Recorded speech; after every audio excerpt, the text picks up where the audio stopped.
Provisions of the New Jersey Open Public Meeting Act, the Highland Park Board of Education has given adequate notice of this meeting by having published the date, time, and place of this meeting in the Home News Tribune and has posted notice of this meeting at Bartle School, 435 Mansfield Street, Highland Park, New Jersey.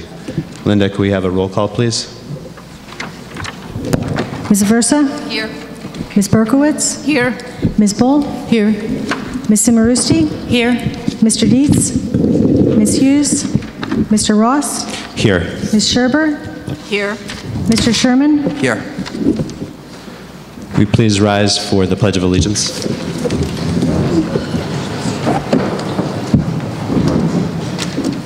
I pledge allegiance to the flag of the United States of America and to the republic for which it stands, one nation, under God, indivisible, with liberty and justice for all. Could I have a motion to approve the minutes, regular public and executive session from February 10th, 2014? So moved. Is there a second? Second. Is there any discussion? Linda? Ms. Aversa? Abstain. Ms. Berkowitz? Yes. Ms. Bull? Yes. Ms. Simarusti? Yes. Mr. Ross? Yes. Ms. Scherber? Yes. Mr. Sherman? Yes. Linda, were there any communications? The board received several emails since the last meeting on various topics. I trust that everyone received and read all of their emails. Do you want to There are. Jesse's letter? Oh, yes, I'm sorry. Thank you. Yes. There was one email of note addressed to Mr. Ross from Jesse Hughes, board member Jesse Hughes. Dan, as I mentioned earlier, I've accepted a new job which will require relocation to Seattle at the end of the school year. I just don't see how I can start the new job there, prep to move across the country, and continue with my board duties as much as I'd like to. Therefore, please accept this email as my official resignation from the Highland Park Board of Education effective Monday, today. I will continue to be a strong supporter of the board and Superintendent Capone. I'm proud of the work we've done as a board and hope the board continues the good work. Despite the strong opinion of certain members of the public, I think the board is making very tough decisions that are putting Highland Park schools back on track, and I am personally very proud of that. Jesse Hughes. Thank you. Did we discuss the movement of that position? Is that a new business item, or is that an item for you right now? New business? Okay. Thank you, Linda. Tim? Start the superintendent's report with the student update.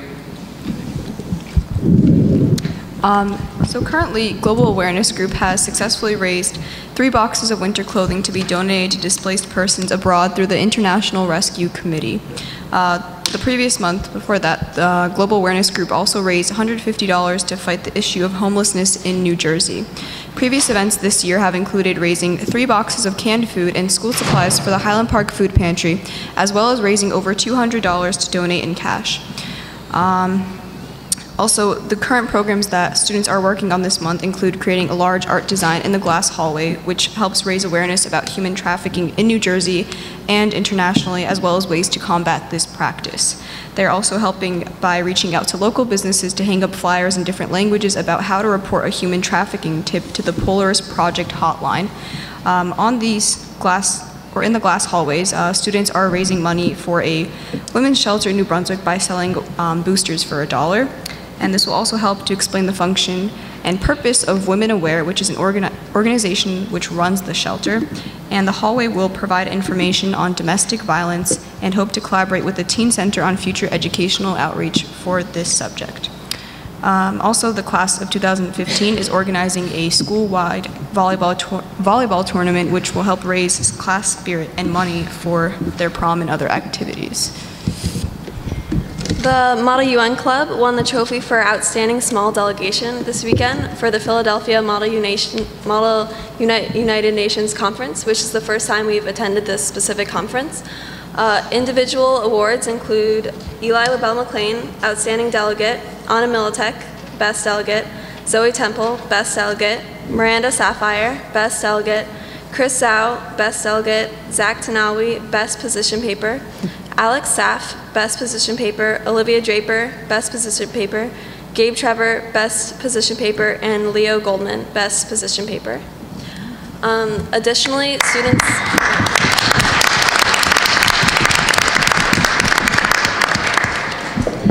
Additionally, students would like to hear more about the technology policy and what exactly is being done regarding modifications or changes. Also, students enrolled in AP courses are beginning to register for their individual AP exams. There's also been some class scheduling issues. Students would like to have as many options as possible, and there's been concerns about being unable to schedule in the desired classes and requirements. Sometimes students aren't able to schedule in the required classes on time for graduation, and this causes great anxiety. Finally, Student Congress is running a food drive the week of St. Patrick's Day, which will culminate in a school dance. Money raised will be going to the Middlesex County Emergency Fund Network. Also, Sam Guerrero won the District 19 Wrestling Championship over this weekend. And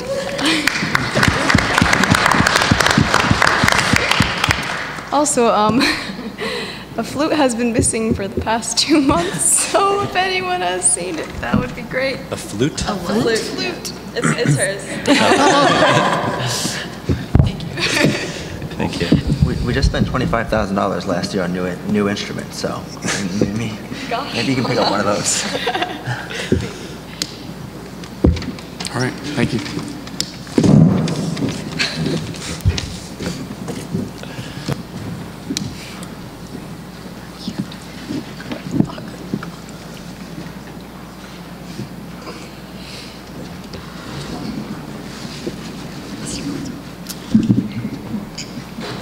So the state performance reports were released from the embargo a couple weeks ago. This is information that was released to the district back in September as individual scores. It was then released in mid-January as far as the overall scores, and finally the embargo is lifted and can be shared publicly. I want to go through and again, there are certain things that the report means and certain things that the report doesn't mean. And one of the key aspects has been the ranks that have been added within ranking all the schools in the state as far as percentile rank. And so, as you can see, this is a comparison and looking at the trend from 11-12 to 12-13 for Bartle School. And you can see that statewide there was a 3% gain against the rest of the schools. And so to frame this in the context of growth, of what our performance is, knowing that, again, on any given year there's variation, there's, within the test, there's variation within overall performance. This is an indicator that actually tells you where it is that we rank overall in comparisons to all the other students in the state and all the other schools. And so as an indicator of overall success, this one actually, when you're tracking movement from where it is that we are and where it is that we're going, this was one that's pretty significant. The other key aspect that I would draw your attention to is student growth. This is a measurement at Bartle from student performance in 3rd grade and the growth that they make in 4th grade and 5th grade. And you can see it being in the 82nd percentile means that we're exhibiting some of the highest growth in the state, okay, to be in the 82nd percentile.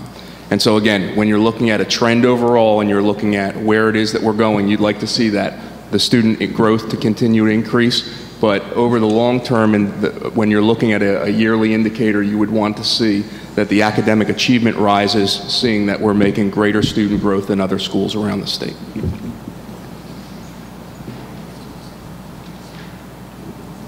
The other thing that it provides is peer rankings. And I'm putting this up here looking at a comparison from last year to this year. In fact, this is meaningless. There's nothing you can draw from this because the peer groups have changed. Okay, so you have a slide up here, you have data that supposedly says something, but to say that there's a decrease of 17% when you're looking at different schools and you're making a different comparison, actually that slide is pretty much worthless. Because what we want to see and what we, as a district, what we'd like to see is seeing that not only are we making the most growth, but that our performance continues to outperform other students around the state. Here's a breakdown from the language art trends. You can see that in 2011-12, that 72% of the students were proficient, and in comparison to 69% this past year. You can again see that in both cases it exceeded the state average. But again, when we're looking at all of these different ranks and what the numbers mean, from an overall performance, we were in the 53rd percentile in 11-12 and 49th percentile. So that 3% loss on this assessment meant that we actually performed slightly lower than we did the year before. Looking at the math trend, you see that we went from 81% to 69%. But again, the indicator that I would draw your attention to is the percentile rank. So you see that in 2011-12, we were in the 35th percentile for math, and that actually went up 10% even though there was a drop in overall performance. And again, this is based on the assessment. So you can't just simply look at any grade level and proficiency rate. It has to be in the context of what the performance is in comparison, because based on the fluctuation, however difficult or easy that test is that year, you're going to have fluctuations in overall proficiency. And so this percentile rank actually gives you a measuring stick. So again, at 69th percentile, we were actually 10% higher than we were the year before as far as overall state rank. So even though it would indicate that there was a decrease in performance, in comparison, it's actually 10% higher.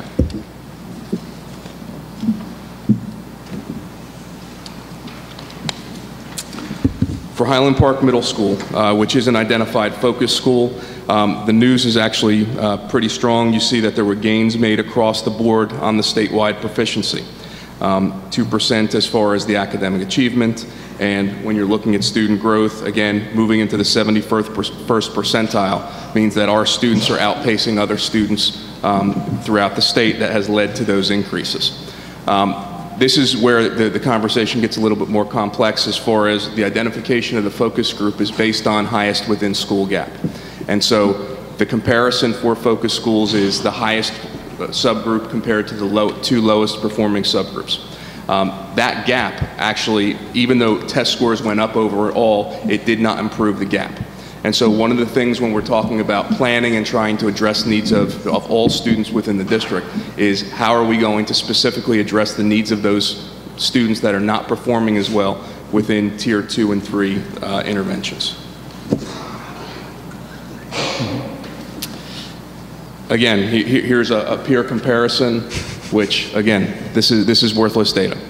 This doesn't tell you anything because you're comparing apples and oranges as we move through. From an overall percentage, when we're looking at the language arts trends, you can see that there was a 2% gain from last year to this year. But again, if you look at the percentile rank, there was a 5% decrease in those overall scores. The thing to look at between this slide and the next slide between English and math is that we currently have different instructional practices where, as far as usage of time. There's a block of time that actually had 2 periods, so 2 57-minute periods at the middle school for language arts. And when you're looking at the comparison from language arts to math, you can see that there's a significant difference as far as performance going from the 74th percentile this year to the 52nd percentile. And so this gets into the conversation of resources, how do we use our staff, how do we use our time, and what the impact is overall.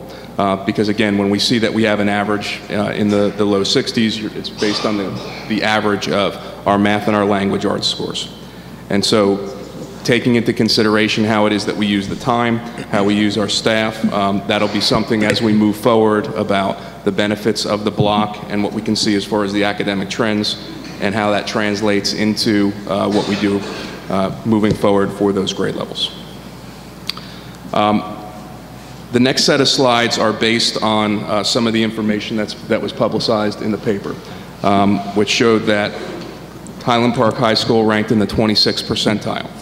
overall, and within the county, that would rank us 20 out of 22. Now again, when we're looking at the data, this is something that this is where it is that we fell, and I'll go through a number of slides as far as peer group, county group, and other schools that performed similar to us. And the only thing that I would really draw your attention to is this is a snapshot. This is where it is that we performed this year. And the question is where is it that we want to be? Is this where we feel that is appropriate for all students to perform, and what things can we do to make it better? This is only for the high school, correct? I'm sorry? Only the high school? High school. Okay. You can see, again, when we're looking at this rank, the graduation rate percentile is on the right-hand side next to it, and you can see that there's a big discrepancy between graduation rate and academic achievement. That was something that was addressed by Dr. Williams a little bit when we were here the last time, as far as possibly some of our policies and how that plays into those ranks and how it is that we're graduating students.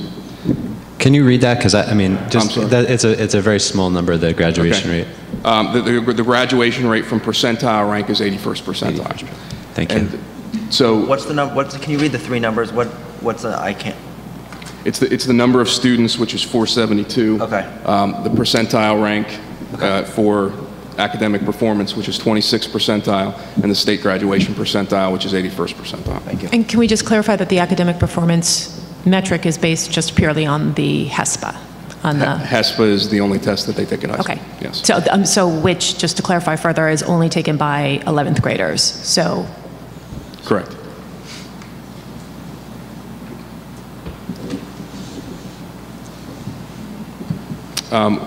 When you sort based on the graduation percentile, you can see that we're actually second within the county as far as graduation. And so ideally, when you're trying to match these numbers, you would like to see that there was some consistency between academic performance and the graduation rates.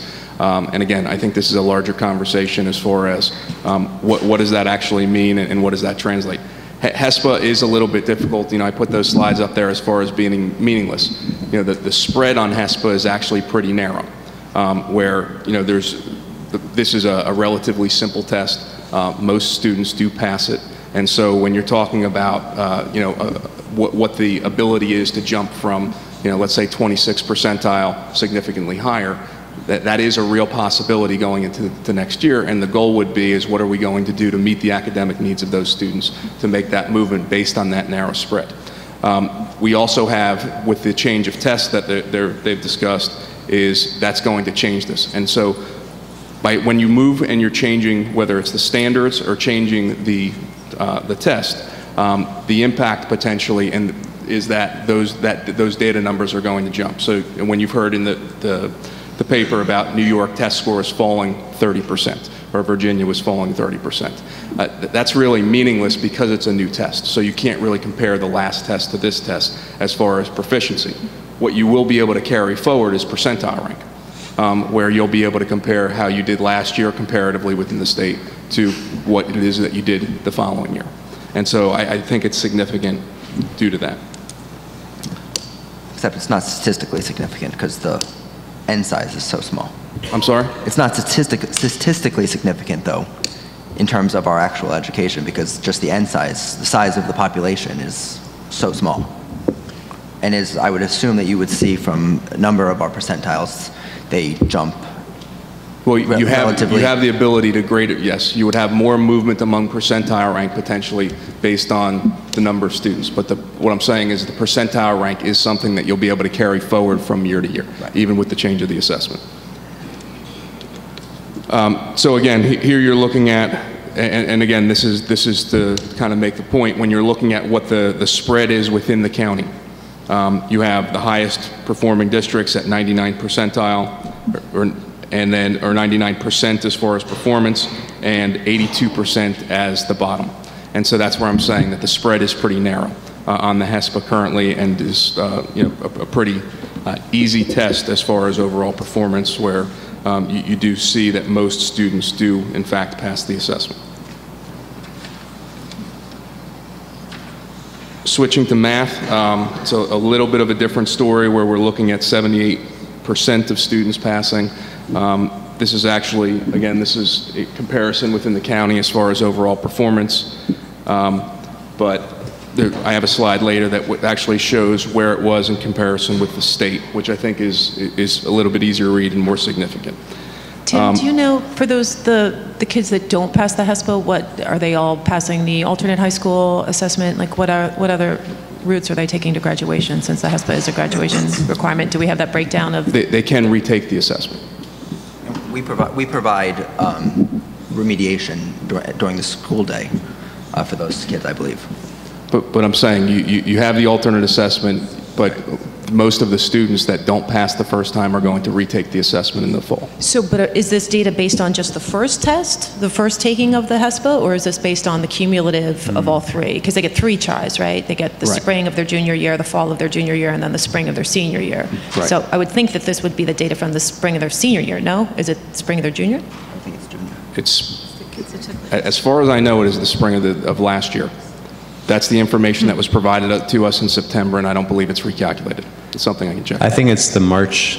I think it's just the March administration. Whoever that includes, first-time test takers or third-time test takers. Yeah. That's how I understand. Yeah, That would be interesting to clarify, because the state does also release assessment reports after the first taking, and those numbers seem to be different, but so. Can you just? I can't read the blue and the purple on the top. So, I'm sorry, the blue is the HESPA math scores, and that's the percentile rank, so that's 24th percentile within the state. And the school-wide performance, the proficiency number is 78%. Again, this is just as a point of reference as far as other schools that were in the 26th percentile or right around there. And so you see, this is overall not where it is that we want to be, and certainly something that, again, as we're planning moving forward, that we'll be looking at as far as trying to address the needs of those students.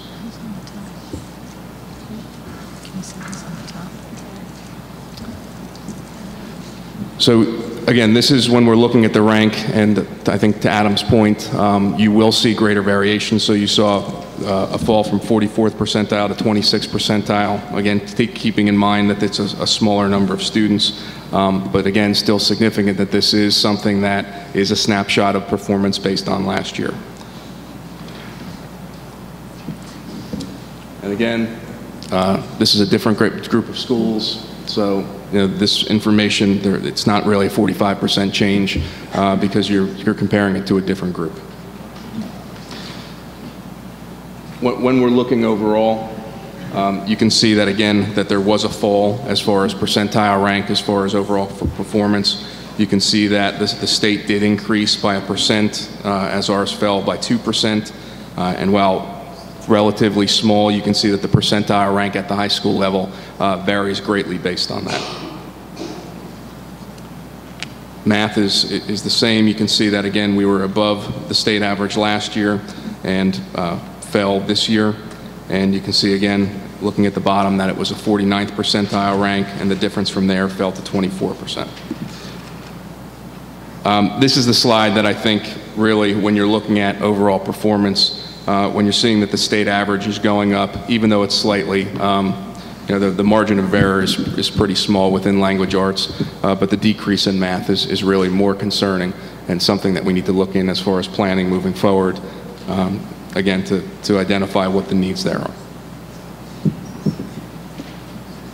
So overall in the performance reports, there is information that can be taken away from it. Again, the percentile rank in general, I think is something that is significant when you're talking about what that comparison is, and as we move forward to a new test is going to be significant for that comparison.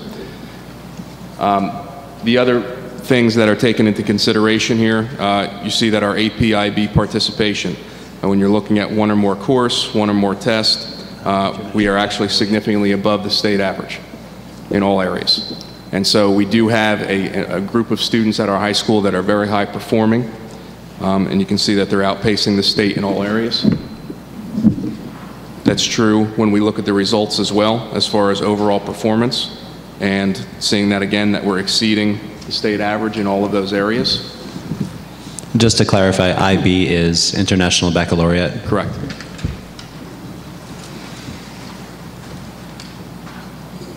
And when we're looking at participation in SAT and PSAT as well. And so ultimately, I think when we're looking at all the different grade levels, the trends that we're seeing is that we do have very high performing students, and the areas of concern that we have is really the achievement gap, that we do have subgroups that are not performing as well, and creating ways to intervene for them and to address those needs is what we're looking at moving into this budget season and into next year's planning. Can you just talk a little bit about, I mean, first of all, thank you. I think that was I mean, the information that we've gotten since I've been on the board has been charts with proficiency rates that, you know, had 12 rows and 6 columns, and then you would just go to the next one and the next one. So I appreciate the analysis that was done here. And I think it's a very, you know, it's a full picture in comparison to what we've gotten in the past. I guess, you know, from my perspective, the question or the questions that really come out of this is, you know, what's come next? You know, what's been done this year? What are we looking at in terms of ways to close that gap, which we know is a gap that exists in other places? What kinds of programs, you know, the sort of, you know, the administrative things that are going on in the district that you know, we can be proud of? Well, and again, I mean, I would emphasize the fact that we had this information in September. So, you know, because it's under embargo, it's something that we're working off of and trying to make decisions, and, you know, doing the analysis at that point. We see that there are gaps. It starts at Bartle School. We see it, and we have the identification of the gap in focus status at the middle school. And so, you know, one of the things that we did was the detracking. Was to try and level that out as far as providing access to all students as far as high quality curriculum and expectations.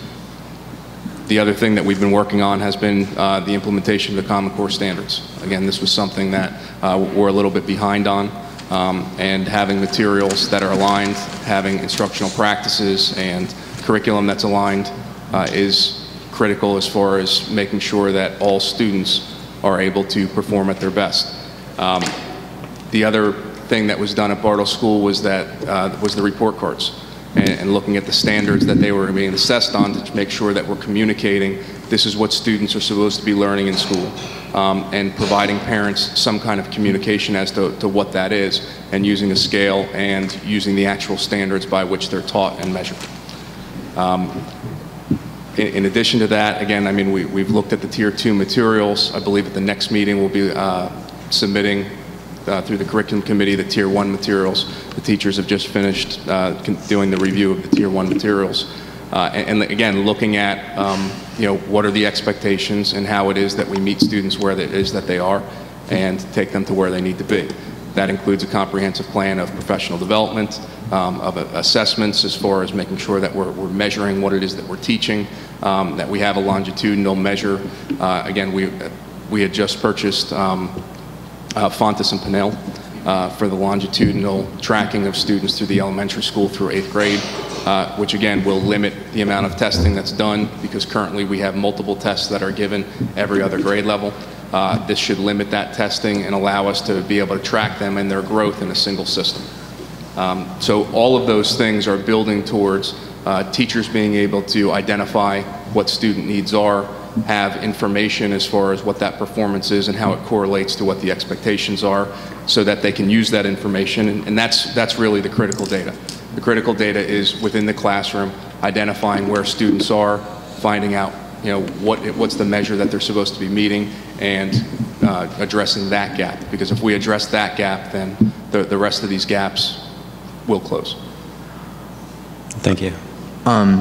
What kind of data points do we have within the data that we can use to identify students who are in need of improvement?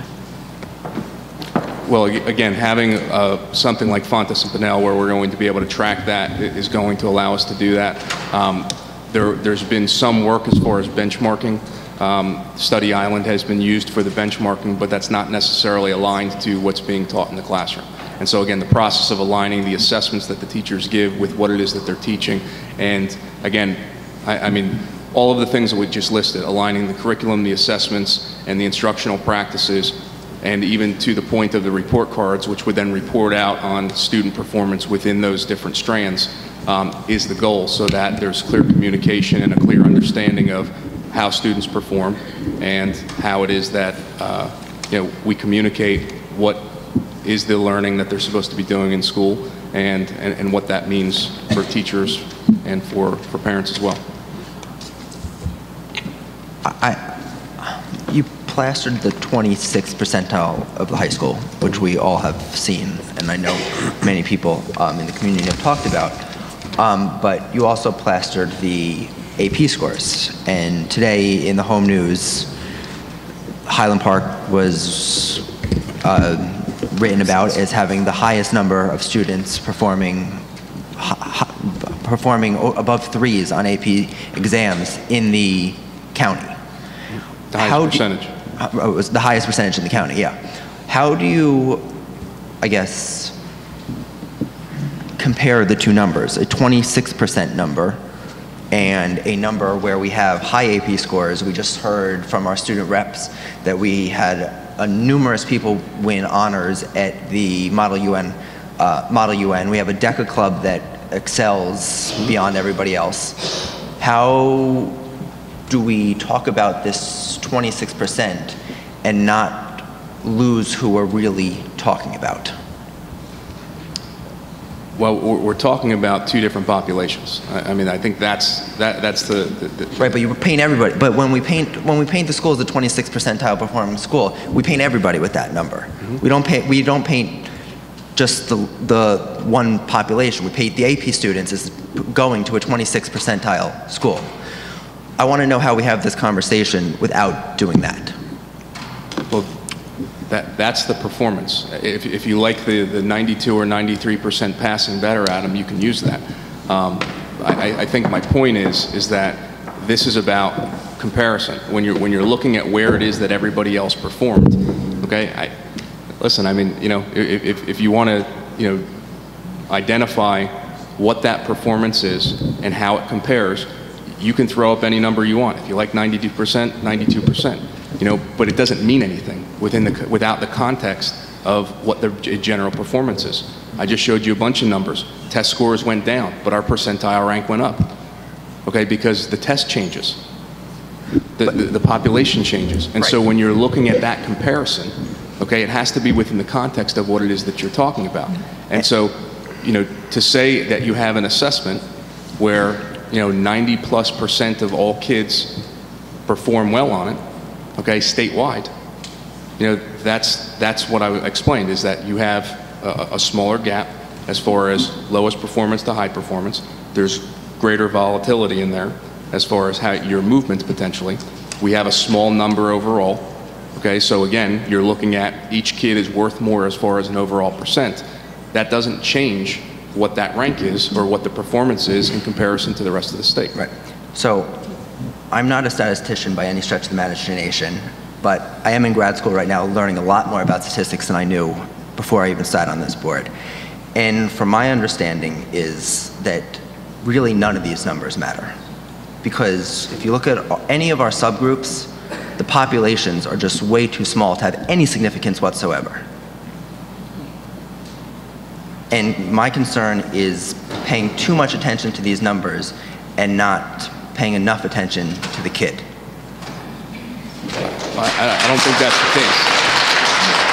And I don't mean that. I don't mean to say. And I believe. And you've talked about the same thing, Adam. If you're talking about the kids that are not performing, and you're talking about addressing the needs of the kids, you know where that shows up? It'll show up in that report. If we're doing a better job, you'll see higher student growth.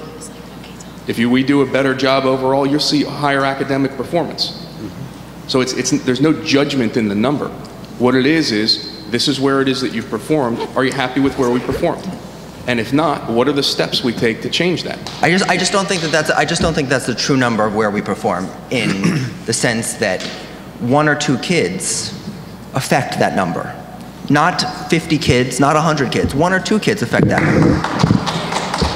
Well, Adam, we still have to address the needs of the 1 or 2 kids. And I completely agree with that. You know, these numbers may be statistically insignificant if you're looking at them statewide. Right. And frankly, I don't care about that.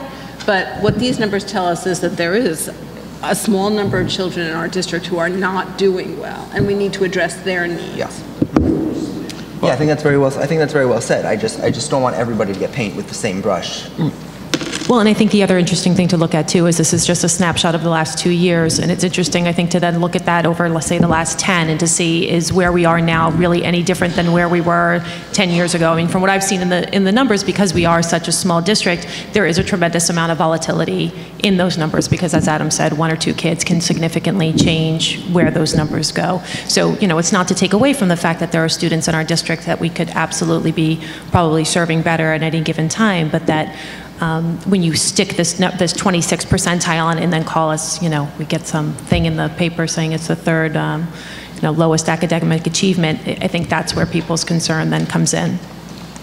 I mean, I just watched that presentation. I don't think that was, you know, the focus of the presentation. No, and I'm not saying it was. I think that there are a lot of things that, you know, were discussed in this presentation. I think that it's clear that we have a very strong group of highly performing students, of high-performing students rather, and I think that we have students who need extra supports and that we have sort of a systems problem in the district. We have had students who have done an excellent job, they've been able to be successful, and we have students who, you know, we haven't been able to provide those services for.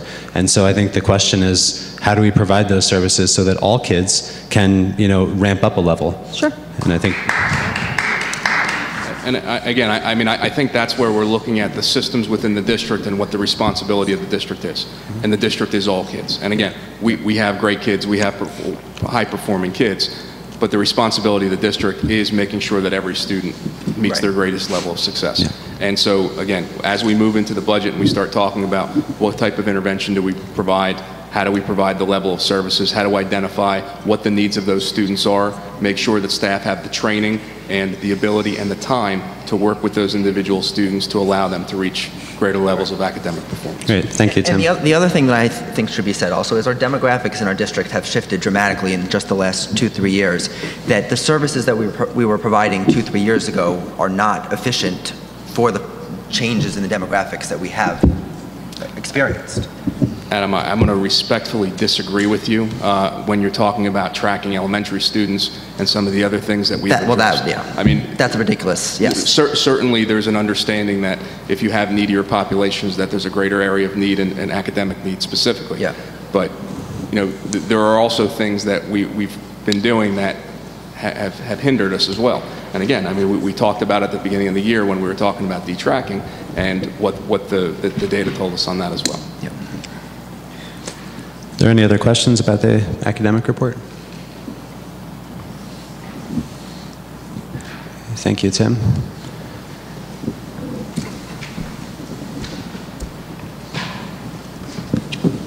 Are you done scheduling? Yeah, okay. So I guess the last and kind of you know, outcome from this is talking a little bit about the scheduling. Right now, we have a deficiency at the Bartle and Irving as far as our physical education time. They're required to have 150 minutes every week. One of the options is to use recess time as that time and have it count towards the 150 minutes. A couple of benefits of that would be it would open up 3 periods within the day over the course of that week to provide some, you know, any number of services, more art and music, language, you know, computers, library time would all be additional options that you could include. So again, I think that's worth a discussion. The other option would be to cut other areas within the day to extend the amount of time that they have to meet for health and physical education. So can I ask, we're not talking about, so they would still have the 2 periods a week of organized, formal phys ed, and then an additional period that would be in recess, or it would all be in Well, recess? Or? what you can do is you can count the recess time as physical activity. And so by using that time, because they have a half hour every day, that's 150 minutes. Oh, so they would not actually have a formal gym class? You could do either or, but what I'm saying is you would meet the minimum requirements through that, and then the question would be scheduling on whether or not to utilize that time for the full time, whether or not to schedule additional periods within there. Is there any way to combine the two so that there's formal phys ed, so that we reach the target number through a sort of a mix of formal phys ed classes and recess? I mean, we could look at it. You know, the challenge there is when we're looking at scheduling and you're talking about the coverage that's needed for that recess time to make sure that it qualifies. I don't know exactly what that time would be to do that plus additional time on top of that. I just want to say that this is a landmine.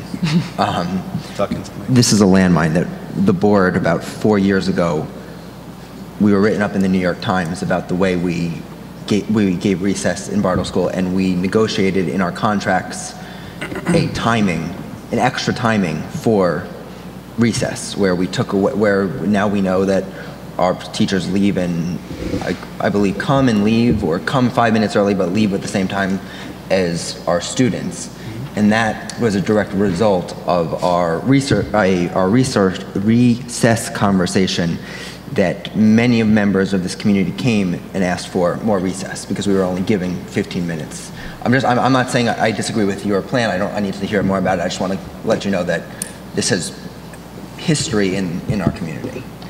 Right. Well, actually, I think that this errs on the side of the members of the public who were. I mean, this actually provides more recess, not less recess. But how long is recess? I mean, lunch and recess together? Recess is a half hour and lunch is a half hour. Okay. There's also the question of how long recess really is, only because to move a class of people out into the outside or the gym is half an hour is sort of an optimistic. Like herding cats. So if we're really trying to get down to the minutes, I think that we have to take that into account, that it often is not, it just doesn't happen. We're talking about schedule changes for this year. For next school year. For next school year, okay. And for me, I'm a very visual person. I would need to see schedules laid out and where things might move, and like to have this conversation conceptually for me is very challenging. Well, I guess I'm bringing this up because the question of using recess time towards this mandatory 150 minutes or not depends. I mean, you could make 50 different models depending on that, but that's going to be the crux of the conversation of should that be used or should that not be used, because the implication as far as how you're going to set up the schedule, where it is that you're going to cut from, what the length of those periods would be to make sure that that's met, all depends on whether or not this is something that we want to consider or not. Right.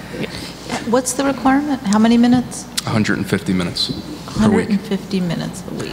I think that. What do they currently have? Sorry, Claire. 240s? 2 periods of gym now? They have 2 periods. So that's 80 minutes, or? They have 90 minutes plus a health period. So it's roughly 135. I need to see this laid out. I think we might need some more information. Yes, I think we need a presentation in terms of this. So, I I'm mean, not sure I don't know how that. at I think recess they can get it. understanding, what other schools are doing in terms of using recess time. I don't know anything about.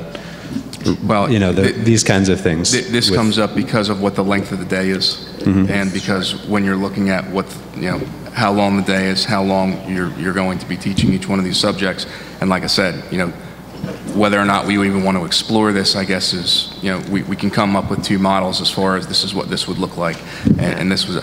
I really don't think that you're going to be able to mix models due to the fact that the scheduling of that within to get coverage for the recess periods and then additional times beyond that would be more difficult.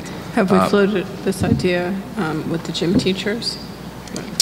Well, again, I mean, this is something from a philosophical standpoint of whether or not we even wanted to consider this, because knowing that contractually, you know, we have recess time built in. Yeah.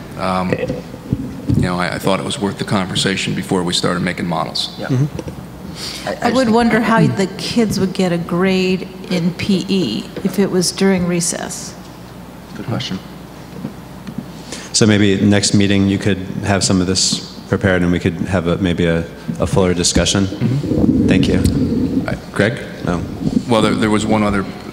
This is Bartle. Do you have a question about Bartle Irving? Or? Well, I guess just a comment, a question, not really. I believe that I heard you say that there's an idea out there that we could use recess time as a way to help fill the gap. The fact that you're saying we need 150 minutes of phys ed, and we're not providing 150 minutes of phys ed. Correct. And you're suggesting that it's okay for us to consider using recess time to help fill that gap. Yes. Okay, the one thing that I'm also hearing that, well, I think we need structured phys ed. So I mean, just for me to state my opinion on this, I think that we need to have structured phys ed. I don't think there's a binary choice that we have to make, and I think that if you're going to lay it out for us to show us what our options are, there's a spectrum there that we can probably be looking at. And my kids all went through Bartle, and they benefited from recess, and they also benefited from the structured elements of phys ed. So I think that we need to be cognizant of the fact that structure is something that's important too. Okay. Yeah, I think that's very well said. The only other piece as far as scheduling is, again, I referenced in the earlier presentation about the double block of English language arts, and we currently have a single period of math. And you can see that there's a large gap of 22 percentile points between math and English language arts. This has been some conversation that's occurred with the staff already as far as how much time is needed, and it'll be something, again, that we're looking at moving forward as far as what is the performance and what the usage of time is within these blocks of time. So are we going to get what is the timeline to talk about scheduling for next year? Well, I mean, the scheduling directly impacts staffing and the budget. Right. So, you know, we're looking at, you know, here are some things that have been discussed. You know, obviously that's something that could always be changed at a later date, but you would want to have a large, knowing how much money is tied up in overall staffing, it's important that we have at least the theory pinned down of what it is that we're trying to do and how we divide up time. Last time we changed schedule, about 7 years ago, it was about a year conversation. We hired a consultant to do it. We hired a consultant to do it. It took about a year to do. I'm just concerned about the timeline if we are talking about substantial scheduling changes moving forward, just to be cognizant of that fact, to have everybody included in the conversation, especially if it's a huge philosophical change from what we have been doing. So. Are there any other comments about that piece? Okay. The Highland Park Board of Education welcomes public participation and has reserved this time for your comments. Please, when you go up to the microphone, state your name and address and write your name and address in the log. I would like to make a motion to limit public comment to a soft 3 minutes. And we will need to take a vote. So all those in favor? Aye. Aye. And all those opposed? No. Nay. Okay. Dan, can you explain what a soft 3 minutes is? At 3 minutes, I'll just let you know that the 3 minutes has elapsed and that we'd like you to wrap your comments up. Okay. Hi, my name is Mark Wise, 400 South First Avenue. This is to address Mr. Capone. Just when you're considering making some schedule changes in the middle school, Adam brought up having a year worth of discussion. As someone who has a middle school child and one coming up and working in middle school for the last 15 years, I've been through a lot of middle school changes. And the thought that more time always equals increased performance, I don't think is necessarily accurate. I'd be concerned if we went to a double block of math and English that would then impact other experiences of middle school and the middle school philosophy of being more exploratory. I wouldn't want to see it come at the expense of social studies or science or the time they have for world language or some of the electives and other choices they have. And I realize any choice has an impact.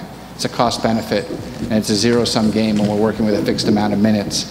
But I'd want to consider thinking about pedagogy necessarily before we consider increased time. I think that the time that is available for math and English is well spent, but I think that increasing it without necessarily thinking about what we're going to be doing for in between the lines, in between those 90 minutes or 80 minutes or whatever you come up with, might be putting the cart before the horse. So I understand the numbers seem to dictate more time, but I could also argue that the numbers could also dictate different kinds of professional development or rethinking about what we do and how we do it, and maybe the course offerings. I know that right now, some students, including my daughter, is taking algebra in 7th grade. I'm not sure if that's necessarily the best sequence. It's very difficult. So maybe even thinking about what we offer, when we offer, what's developmentally appropriate, some of those conversations before we go around changing schedules, because if we change in the middle school, it then has to affect the high school. So we move one piece, it affects a whole lot. And if it's struggling learners and the 26%, it's possible that something like thinking about time within the day, like a flex, or time where kids could see teachers where they need help, or for enrichment. We offer that in our district, and it seems to be working really well. We have a 30-minute flex period where kids could see any teacher that they need to see, and they could also be pulled for G&T. So I just wanted to think about some different models before we necessarily say we have a deficit in math and we want to therefore double our time. Thank you. Thank you, Mark.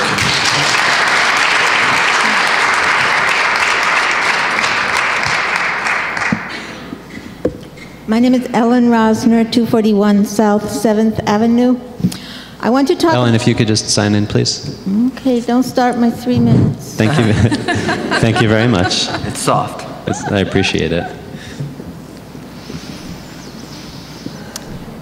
So I want to talk about the national forces whose goal it is to destroy public education. Then I'm going to tell you how this relates to the situation in Highland Park.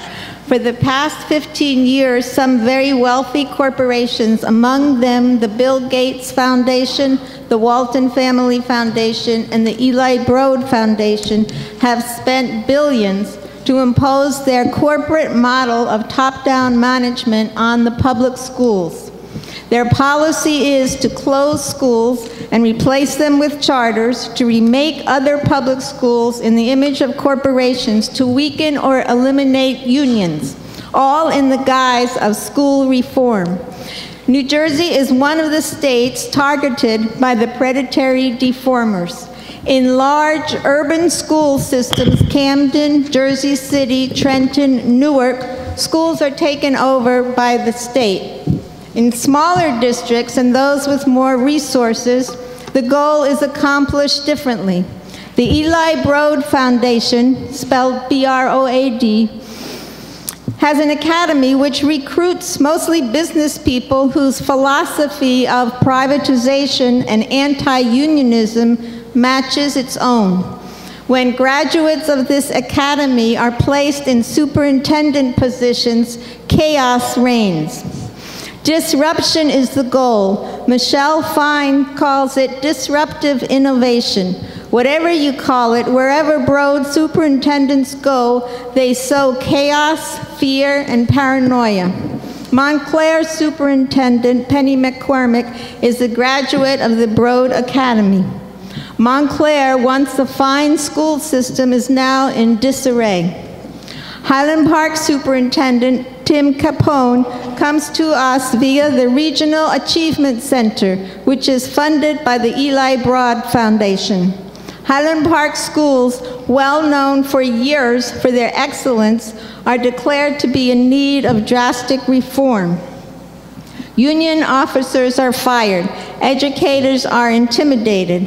When schools are classified as in need of drastic reform, it follows that teachers must be evaluated and students must be tested and tested and tested again. Because everyone knows that the best way to increase effectiveness of schools is to judge teachers and students and find them wanting. That the way to give a quality education is to create an environment of fear, intimidation, and stress. This is not peculiar to Highland Park.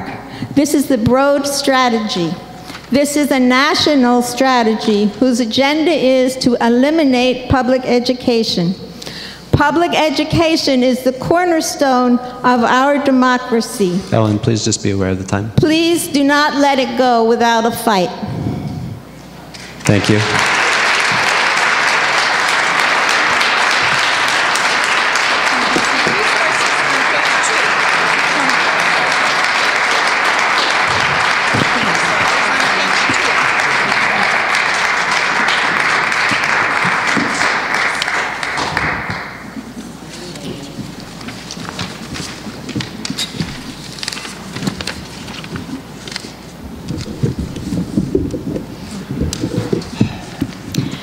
That's a hard act to follow.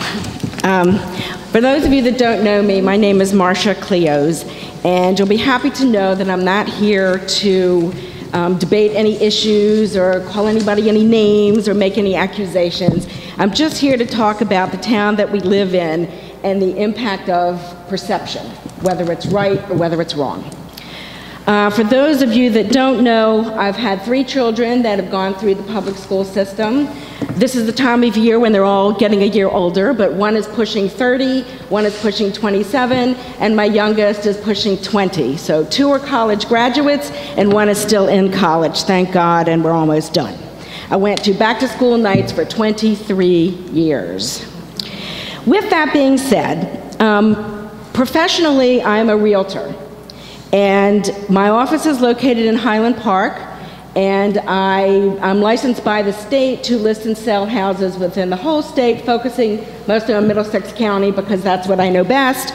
And since I live in Highland Park and work in Highland Park, I'm dealing a lot with Highland Park people.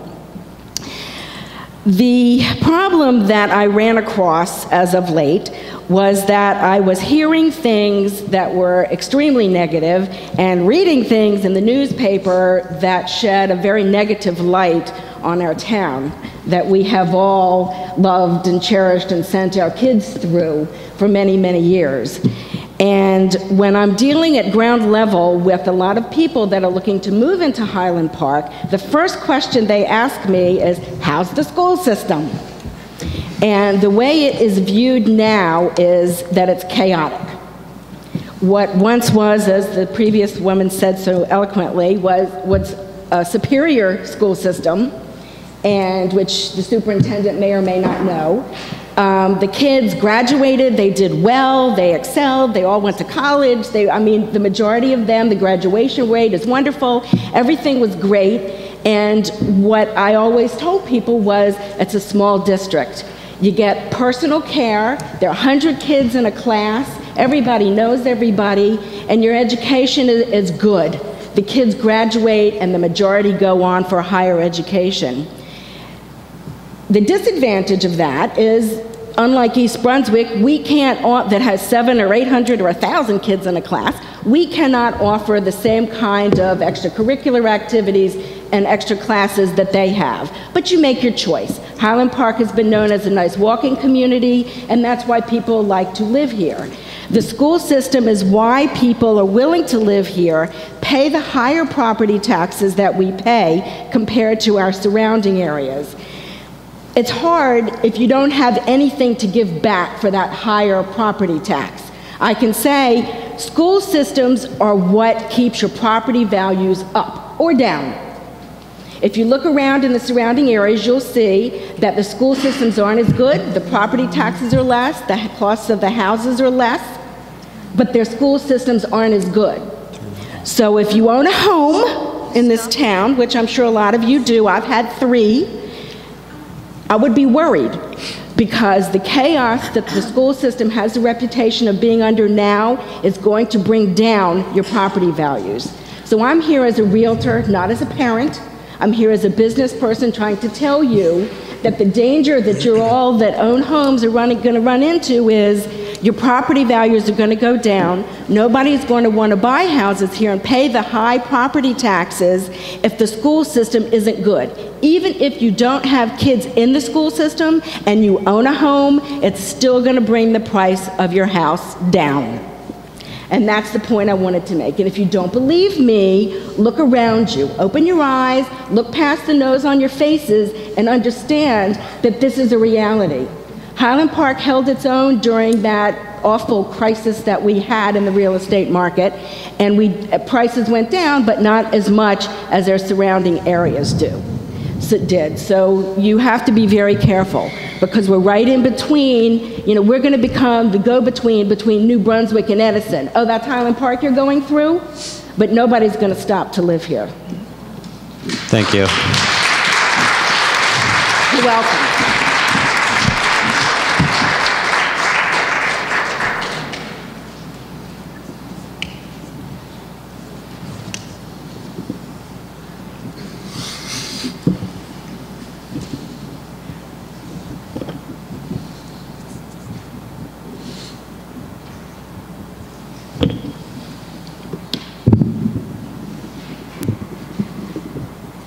Good evening. I'd like to share a few brief comments as a follow-up to the letter I sent last week. My comments are in reference to the hiring of the Irving and Bartle principals and the relevance of school climate and social-emotional learning to those hirings. By school climate, I mean the atmosphere in a school where students feel excited to learn, safe to make mistakes, and supported at whatever level they are learning at. Social-emotional learning is the notion that people can gain skills in managing their emotions and relating to others, and that these skills are critical for lifelong success. For example, a student who is feeling embarrassment or frustration about learning math needs the skills of processing those feelings, asking for help appropriately, and so on, so they keep on trying. When students can't process the challenges of learning new things, they may resort to withdrawal or disruptive behavior. I've encountered this countless times in my work as a school psychologist. In my letter, I cited a research study that shows convincingly that social-emotional learning improves academic functioning. The study looked at over 130,000 students who received quality social-emotional programming. These students showed a 10% improvement in academic performance, 10%, on either standardized test scores or academic grades. This was rigorous statistics. This is a remarkable number, and I believe this is a cost-effective way to help our students perform better. In my letter, I suggested some questions the selection committee might consider when interviewing candidates in this regard. If I could have just one question asked, I would make it about school climate. I would ask the following. In Highland Park, we are experiencing significant financial pressures. We are managing our part of a nationwide debate about how we measure success for our children, and we are coping with the fallout of significant rifts. Given this environment, how will you work with your staff to create a rich, warm, and productive learning environment for the children you will be entrusted with? Thank you for your time. Thank you, Pat.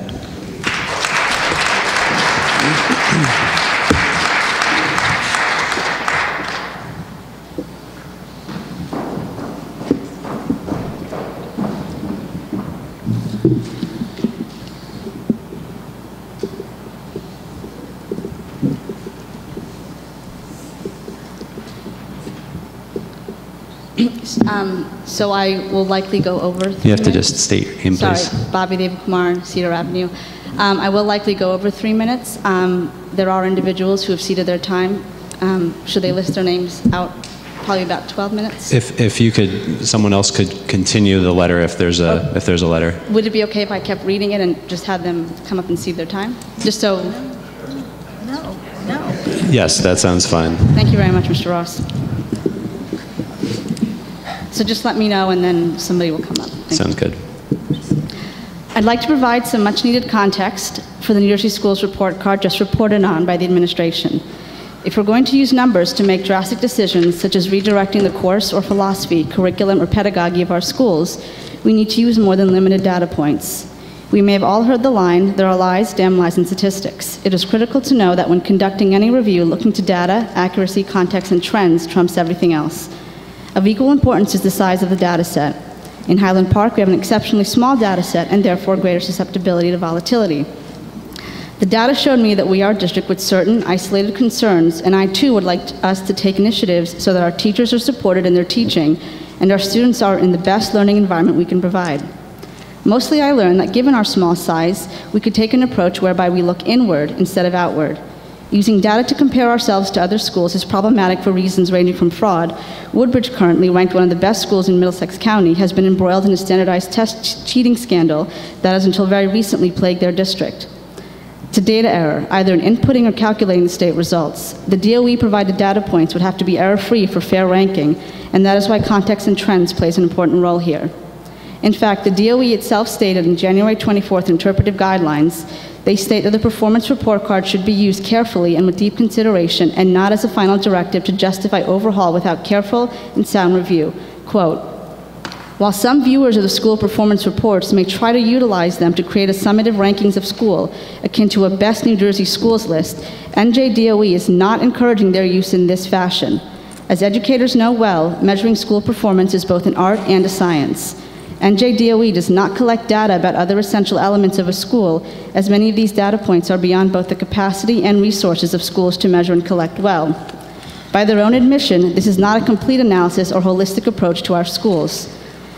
I admit that when I saw our most recent school report card where we ranked in the 26th percentile, my husband and I did call realtors in private schools, and my neighbors have already started discussions about considering the local charter schools. I was ready to give up on my beloved Highland Park, the place where I grew up and came back to raise my own family.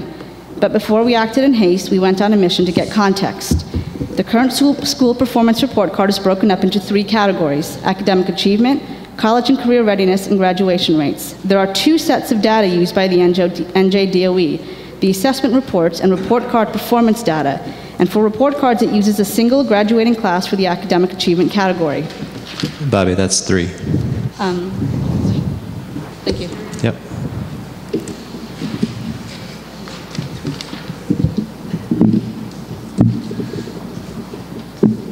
Kate Yerga, I live at 137 Hill Street. Thank you, Kate. We went to the raw data and followed the interpretive guidelines directly from the DOE. A minimum of 31 high school report cards demonstrated imperfect methodology, and the reporting showed inconsistencies. These issues are beyond human error of inputting test scores incorrectly. The data from within the report card itself is not consistent and drives an incorrect overall statewide percentile ranking for these findings. I have escalated these issues to the Department of Education. We must understand this includes, among other findings, that South Amboy, for example, with the proficiency for language arts at 74% and 67% for math, both materially lower than Highland Park's, shows a higher academic achievement ranking at 44%. This year's report card shows our high school ranking in the 26th percentile statewide. This is based on the HESPA scores alone. This year's ranking equates to a 92% proficiency rate in language arts and a 78% proficiency rate in mathematics. This ranking is composed of data from students who took the HESPA as 11th graders at 1 or more of the 3 times the test was offered starting in the spring of 2012. When looking at the specific data for this 2012-2013 school year, our math scores were one of the lowest they have been in 10 years based upon the assessment data, which is the primary driver of the percentile ranking. However, Just 1 year later, the 2013 spring data for the graduating class of 2014, who took the HESPAs as 11th graders in the spring of 2013, but these results are not reported until January 2015, shows an aggregate of 88% proficiency for math and 94% proficiency for language arts, which correlates to a 100% proficiency for language arts and a 98.8% proficiency for math in the general education population. This will be a 10-year historic high. We already know, based upon the class of 2014 HESPA scores, that next year's report card will show historic high in statewide ranking as well. This is critical to note, particularly since the new report card issued in about 1 year will be under this current administration and will show a new performance data set reflective of these historic high scores. In fact, the upcoming data will likely more than double our current ranking and bring us closer to 60%. But I feel it's imperative to point out this will not be the result of any new and current administrative changes. These results will be reflected from a time before the current administration has arrived. We already have these results. The results of any of Mr. Capone's and his administration's initiatives won't be reflected in any state performance reports until January 2016. This demonstrates an element of data volatility year over year, as our testing population is approximately 100 test takers. It's important to understand that changes in a very small handful are enough to make a material difference in results and rankings. A change in one test taker can make a difference of 1 whole percentage point.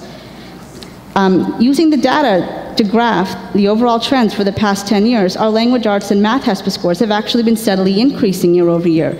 10 years ago, we had a proficiency rate of 86% in language arts and 73% in mathematics. And last year's data, again, not reflected in any current report card, was 94% and 88% for language arts and math, respectively. In 2012, Commissioner Cerf and Governor Christie decided to eliminate the HESPA requirement, which has since been replaced with the PARCC test. Christie touted that, quote, "We need to make sure that the students we send from New Jersey's high schools, either into the workforce or into the higher education, are prepared on that first day to sit in that college classroom or to perform the job that a business has asked them to perform," end quote. Bobby.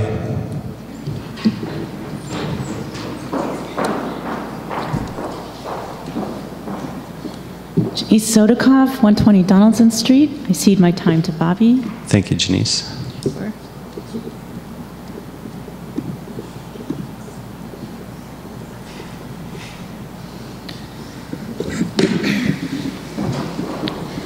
So is it the HESPA scores or college and career readiness that is more important metric? The DOE seems to suggest that perhaps college and career readiness are essential, which brings me to the college and career readiness and graduation and post-secondary data.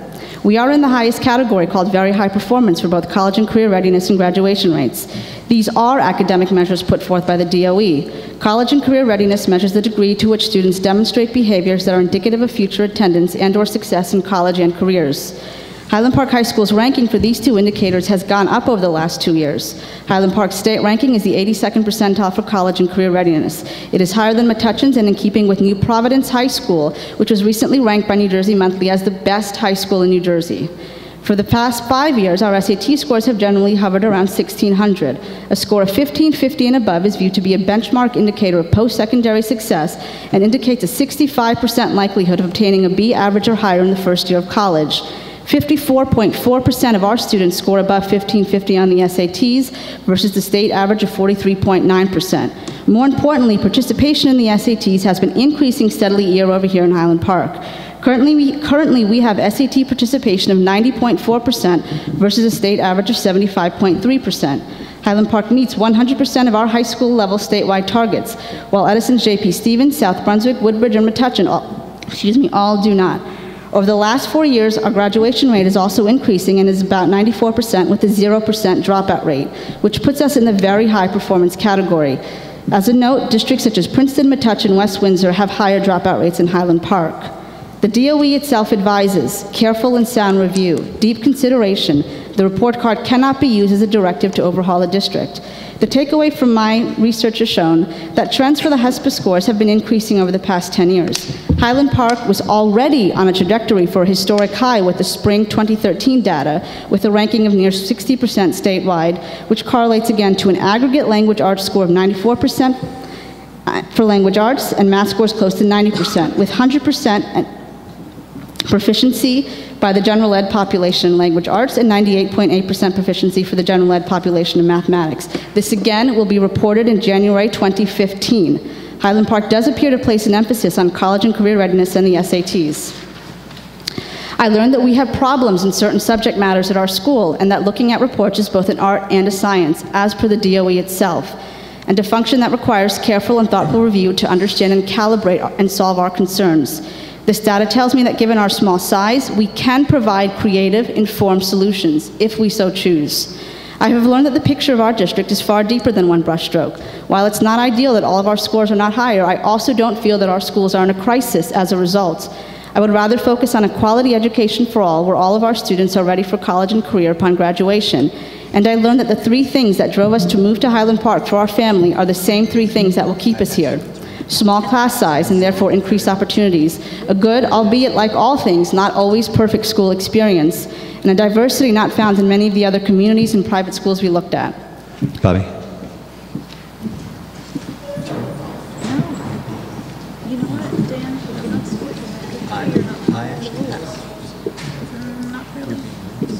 Michelle McFadden DiNicola, 118 South 2nd Ave. I cede my time. Thank you. Our incredibly small data set, which makes using state metrics difficult to use due to the number of volatilities, the same small set that allows us to look inward. We are not a district of thousands with numerous and numerous schools, which can be hard, if not impossible, to understand and make consistent. We have an ability to look inward and figure out how to serve all of our children with the precision of a scalpel and not a sledgehammer. I don't ascribe to the prophecy of failure for any demographic. Public education is the great equalizer. You have a mobile, nimble, and motivated community here in Highland Park. This board did not appear to know or understand our own data when secretly deciding that Mr. Capone was going to be the saving grace. When you hired more people that subscribed to his narrative and philosophy, we missed the point. In checking the literature and research, the most effective way to address diverse student needs is in collaboration with community and educators, which entails creativity, integration, and opportunities of services for all students. It also entails thoughtfulness and an understanding of a community and its philosophy. Mr. Capone and members of the board, to date you have not engaged with the community or provided a vision or described means by which you would serve our students. But as I have learned and shared with you tonight, you could do nothing but create chaos and still reap the rewards of doubling our statewide ranking next year. I'm not afraid of change. I do, however, fear a cavalier attitude towards your community, your friends, your neighbors, our teachers, and our children is unacceptable. I do want technology when used to enhance learning. I understand that we are beholden to state requirements. I welcome change when it is made for the benefit of the student and their learning. I expect best practices and sound judgment. I also expect an administration board that explains critical major decisions and can fortify the informed strategies with experience and vision. As a community, we have come to expect these best practices and sound judgment. We are also a community opposed to administration and a reticent board that appear to be unable or unwilling to explain away critical and major decisions of the district without any apparent planning, oversight, or diligence. And this is unacceptable when you operate on our tax dollars. However, the saddest part about this is that it's not about money, which is at the end of the day fungible. It's our children, our staff, our neighborhoods, our home. My son will never have another year of kindergarten. He and his learning, unlike dollars, is not fungible. Families are already talking about moving, calling realtors, and considering charters and packing up. These are real-life costs that this administration and this board has brought to this community that you have now made our cross to bear. Thank you. Thank you, Bobby.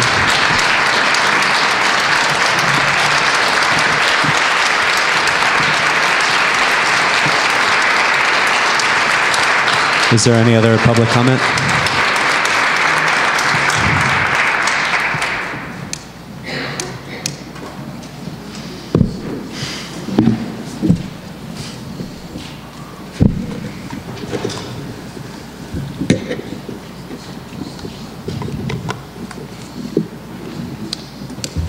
My comments are very different than Jen, just state your name and address, Oh, sorry. please. Jennifer Altman, 31 Walter Avenue. I'm speaking just in terms of feelings and perspective, and so, and I haven't spoken yet, and I wasn't going to speak tonight, so I'm a little nervous. I I'm going to speak somewhat about perception and theoretical, which I know doesn't really help you guys because you're trying to figure out specific decisions like gym times. And I know a lot of this public comment, which I do think is important, can be frustrating because you're trying to figure out real solutions to day to day. And I also just want to preface this by saying that this is my experience of this as just a resident and a parent, is that I've really tried to stay open and understand everyone's views about this. I don't know totally about the views of the board, frankly, because you probably would have talked to me about it, but you're friends of mine, and I don't feel comfortable doing that, and maybe that was my own fault. But I do really am trying to see all sides of the equation. And I do want us to be realistic in terms of dollars. So I understand we have deficits coming. I understand we have charter money that we're losing. So I understand that change needs to be made somewhere in terms of facing that. And I do want to acknowledge the importance of state tests. I know there is some level where we have to do them, or maybe not. You know, I know we talked at the talk, they talked about saying we wouldn't do park unless the state funded the, technology to do that.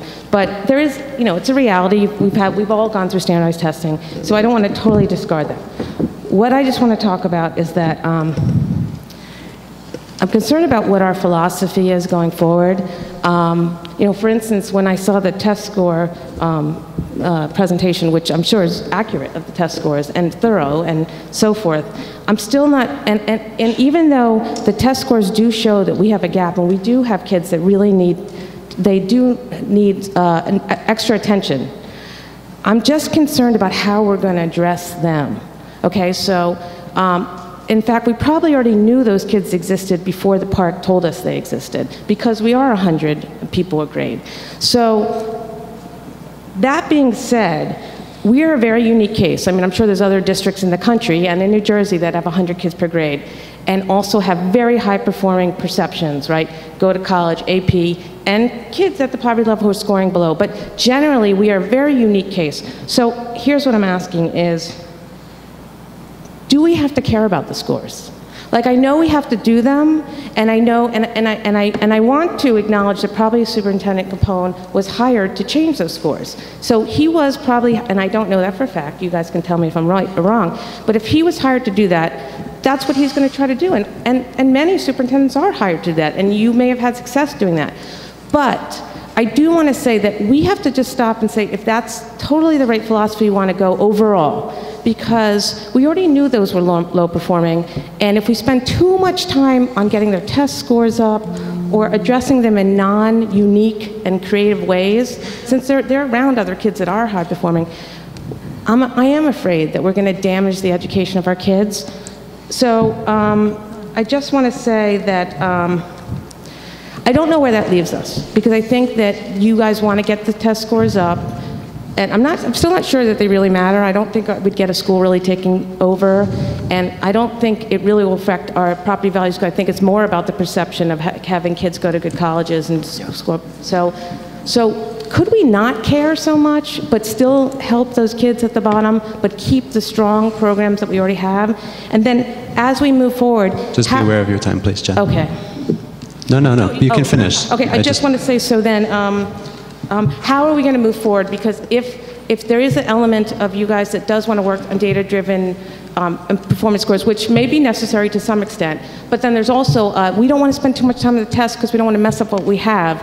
What strategies could we put into place, whether it's looking at best practices at other schools or talking to, I mean, we had, like Mark was talking about cool things, and that's West Windsor, but cool things, just to move forward, that we could keep a conversation going about still doing test scores, but not letting them drive our education, only because I don't know if it really matters that much, as long as we're paying attention to the kids at the bottom that are scoring well. That's all. Thank you, Jen.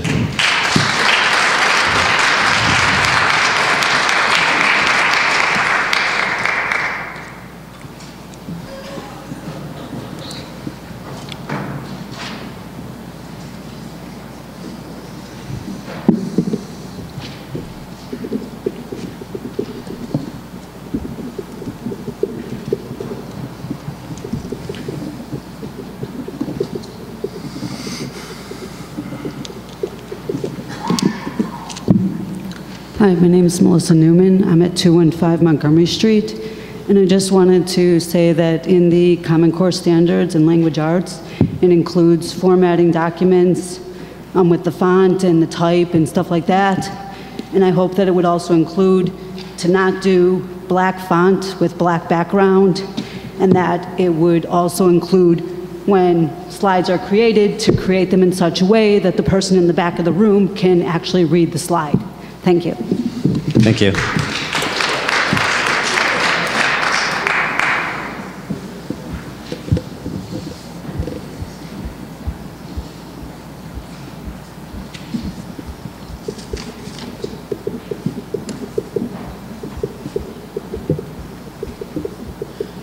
Hi, my name is Buffy Weil Greenberg, 123 Park Place. I'm not prepared to accept the premise of Mr. Capone's presentation because of the data that Bobby shared, and also because I don't think standardized tests are an indicator of a student or a school's strengths or weaknesses. That being said, there was some discussion tonight about how we would help struggling students, which of course, like every school we have. And I'm just wondering how eliminating the positions of literacy coaches in the SAC would help students who are struggling. It wasn't rhetorical. I really wanted a response. Thank you. Thank you, Buffy.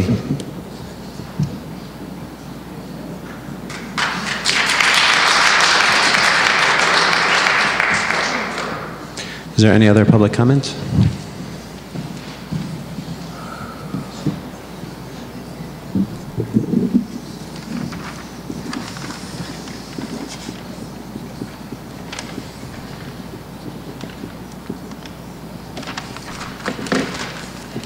Hello, Robert Slevich, 123 Magnolia Street, Highland Park. You know, I thought I would have to sit down and figure out what I was going to write because I don't really find that much time during the week to figure it out. And I would have to do it during the meeting, but all I really had to do is go back to last week's meeting, and I'll go through my same list from last week. I was hoping that you guys could post the proposed location for the 400 Chromebooks that would be employed in the schools that you guys have been talking about. That's still under discussion.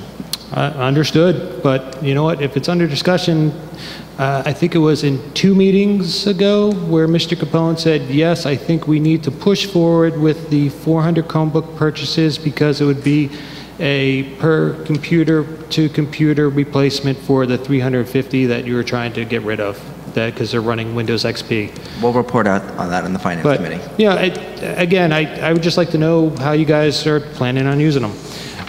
2, that you post the results of the park assessment tool to ID what tech the school requires, if any, for the park test. 3, that you post the budget that was used totaling the $1 million that was in Mr. Humphrey's presentation. That post the book bills for the textbooks that were purchased since June 1st of 2013.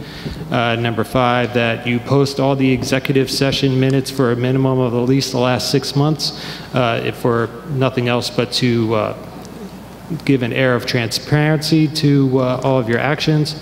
Number 6 was the detailed RIF reasons. And number 7, this one is a new one, because I don't see it on the minutes tonight. But I think we do need a technology plan for the schools. I understand that you guys are talking about it. I don't know if it needs to be a motion that you guys go, okay, we're going to scrap our old existing technology plan and we're going to adopt a new one. I think Mr. Humphreys also talked about doing an inventory, not the week after he presented his study, but the following week because of his vacation. And I'm just wondering where he's at with his inventory. We have that report during the Finance Committee. Okay, great. Thank you. Thank you, Rob.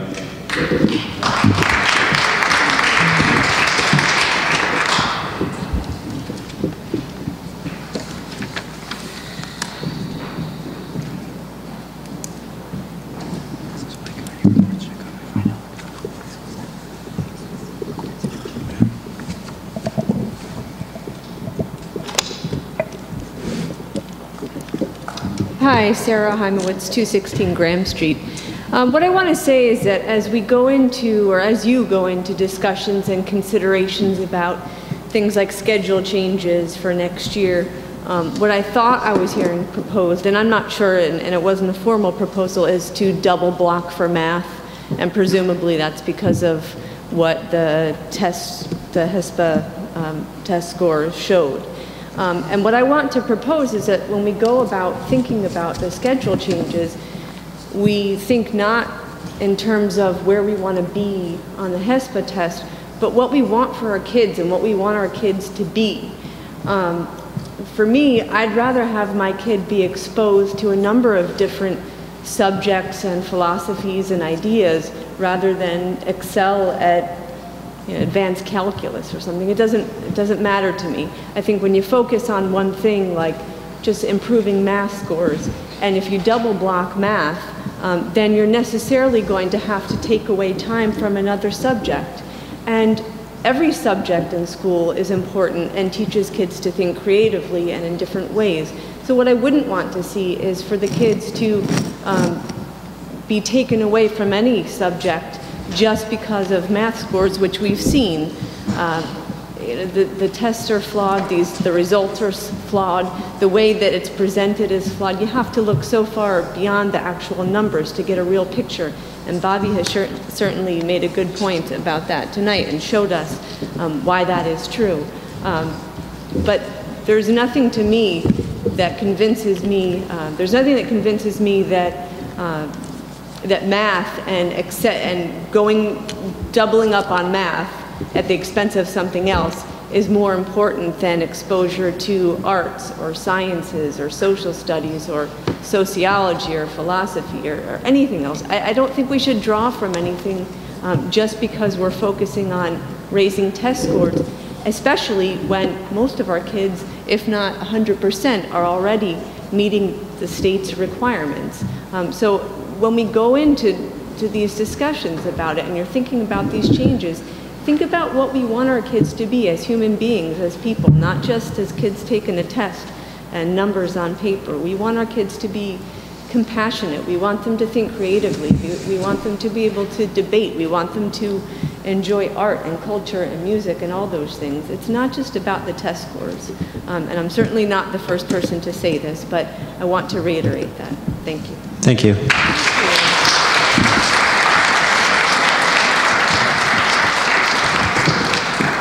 I just want to say the fact that to assume that we're not thinking about that is not right. I think we all are thinking about many different things when we discuss the schedule, and it's not test scores, at least for me.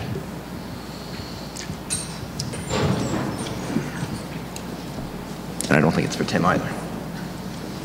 Denise Mayfire. I mean, Adam, at no point did I suggest that we double it. I mean, the fact is that they currently sit in English class for an hour and 54 minutes every single day. That's a long time for a middle school student.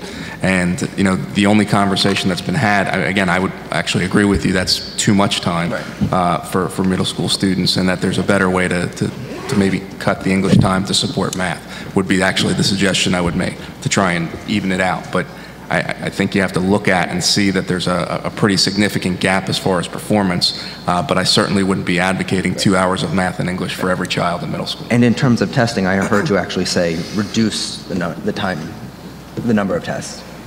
Yeah, the testing is to identify what the students know, and so you can teach to their needs. Yeah. That's the purpose of assessments. It's not just to collect data. Thank you. He didn't just take my dime, did he? No. Okay, thank you. Just want to make sure. I have a kid who... Denise, just state your name, please. Denise Mayfire, 314 Wayne Street. I said it, I'll say it again. Thank you. My kids are both in 6th grade. And the kid who does really well at scores, and who likes school, as opposed to the kid who doesn't like school because he's been turned off by a lot of stuff. But the kid who likes schools will not like to do 2 hours or have her math period increased, and she's in the accelerated or the advanced math program.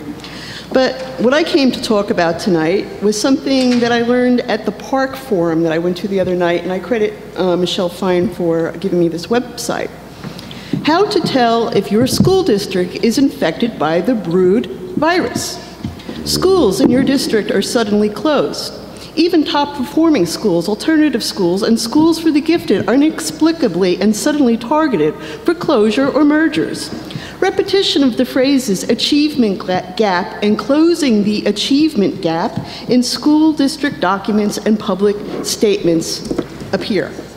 Repeated use of the terms excellent and best practices and data-driven decisions.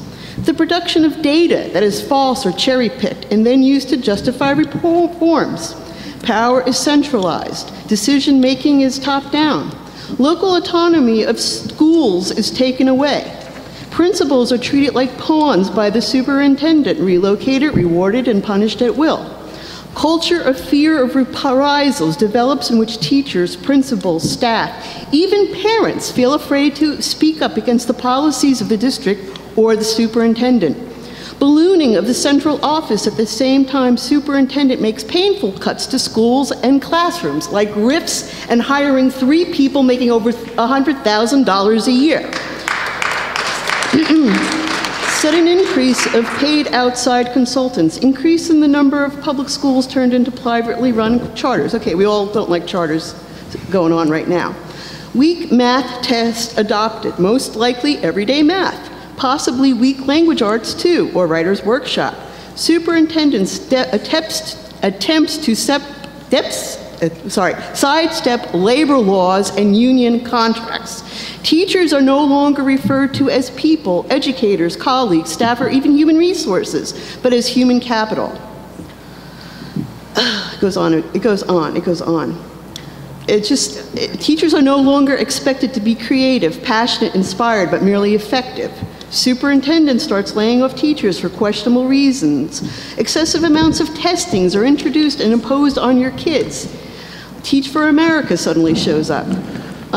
Denise, just please be aware of the time. That's fine. Thank you. I'll finish. Is this what we want? We want testing? We want testing? We want this nonsense from the Brood Academy? Do we want that for our kids? I don't. I don't want that for my kids. I want my kids to be intelligent world citizens. If you test them to death, you're not going to do that. The way we're headed is not the way culturally I think this town has been historically and the way we want to be. It's not the way I want to be. I come up here and I say it, and I try to say it really, really nicely because I have to for a multitude of reasons. Mostly because you're my neighbors and I don't want to have any animosity, but this isn't good. I really ask that you reconsider the direction we are taking. Thank you. Thank you, Denise.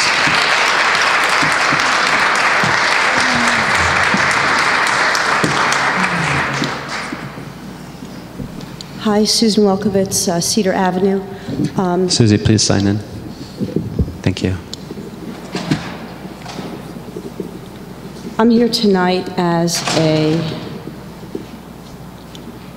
an individual, a property owner, graduate of Highland Park High School, and a parent of pre-K kids. And thank you, Mr. Capone, for your presentation. It was very easy to understand. And I appreciated that you also showed the AP test scores that were posted in today's paper. I think that needs to be part of the dialogue. And as Adam pointed out, there are some highlights that you know, where we have great kids in our DECA program and in our Model UN. We've got an orchestra that's going to perform in Carnegie Hall. These are great things that we do in our community and that we really value, as opposed to maybe some of these testing and some of the criteria that's used in these rankings, which are kind of narrow in scope. So I like that we can expand that dialogue, and as Jen said, wherever she just went, I would just encourage the administration and the board to expand on that kind of dialogue, and I just appreciate that came up tonight. And also I have one quick question. There's an item here on the agenda, approval of memorandum of understanding on this pilot program. What number? It'll be discussed in the curriculum committee report. Are you going to discuss it then before a vote? Or? Yeah. Okay, good. I just wanted to hear more about that. Okay, thank you. Thank you, Susie.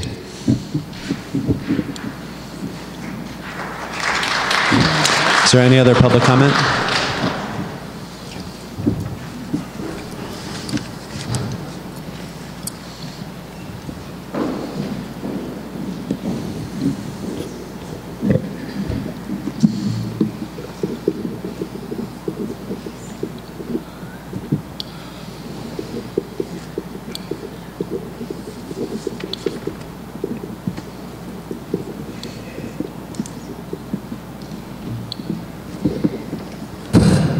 I'm Kimberly Crane. I'm the president of the Highland Park Educational Association. To begin, I'm pleased to announce that our association is quickly moving forward with several community outreach platforms that have been absent in the past. One of our new initiatives is the development of a Pride Committee sponsored by NJEA. Thank you to Danielle Thorne, who has agreed to chair this committee. For those of you unfamiliar with Pride, the agenda of this group is specifically to plan social and service activities that involve our members and the community. We are currently working on a blood drive to kick off this initiative in the spring, and we will be adding more activities in the future. We're also launching a new HPEA website that will go live this week. We are especially excited to offer a questions from the community section, which will allow you to contact HPEA leadership directly through the website so we can address your concerns. This is especially helpful if you are unsure as to where we are with handling issues, the trending issues that are happening in our schools and what our position is. We will soon be introducing climate surveys to our staff, and I will be reporting some of our findings during my president's statements at a future board meeting. Superintendent Capone and I discussed a technology committee, as I recommended at the last board meeting, and the committee will be reconvened. An email request to staff to join this committee will be sent out in the next few days. Our organization feels that staff input is essential to the purchase of new technology for our district, and we hope that this will assist the board and our administration with expediting the purchase of appropriate technology for our district, and ask that you heavily weigh the opinions of our technology committee. Is the committee just going to be HPA? I'm sorry? Is it just going to be you guys on this committee, or is it a school? Are you talking about a school committee or an HPEA committee? It would be a school-wide, not just our representatives. No, it wouldn't necessarily mean that they would be involved with union representation, but they would be members. Right. The Irving principal search, I have a confidentiality agreement that I signed, so I have to be careful what I say, but I did want to address this and let you know that I was involved in the process. And today I asked several of the teachers that I knew were on the committee, I got to 3 of them today, and I wanted to make sure that the people were moved forward that they suggested were moved forward. From the people that I've spoken to, that apparently did occur, and we're hoping that the principal can be vetted and chosen in the future. So at this point, we were satisfied that the people that the teachers wanted to move forward were moved forward. That's about all I can say. I'm looking forward to saying more in the future. Along the same line, the association was very concerned as far as to the confidentiality in the way that the committee was chosen for the principal interviews at Irving. And we have, Superintendent Capone has agreed to give the HPA a louder voice in the selection process of a Bartle School principal. Mrs. Frazier is retiring this year, for those of you who don't know. We will be choosing the teachers who will serve on the interview committee along with Lauren Frazier and work with her collaboratively to select the teachers to make sure that there is a representation of people that we feel will appropriately interview the candidates for Bartle. On a positive note, we are appreciative of the fact that our members are sent the board minutes, agendas, and addendums directly to our emails. This is something new this year that we did not have in the past. We've been getting the documents directly on our school emails, and we would like this process to continue. And lastly, unfortunately, negotiations have been stalled. The board canceled our last negotiation meeting. I was informed it was due to a conflict. And we strongly urge the members of the board's negotiation team to make rescheduling a date a high priority. It is, and I was just talking to your representative before the meeting about getting dates together, and I'm, again, really sorry for the way that that happened. It's imperative that this moves quickly for us. Could not agree more. The personal and professional goals of our 207 members are put on hold every day that we wait. Thank you for your time. Thank you very much, Kim.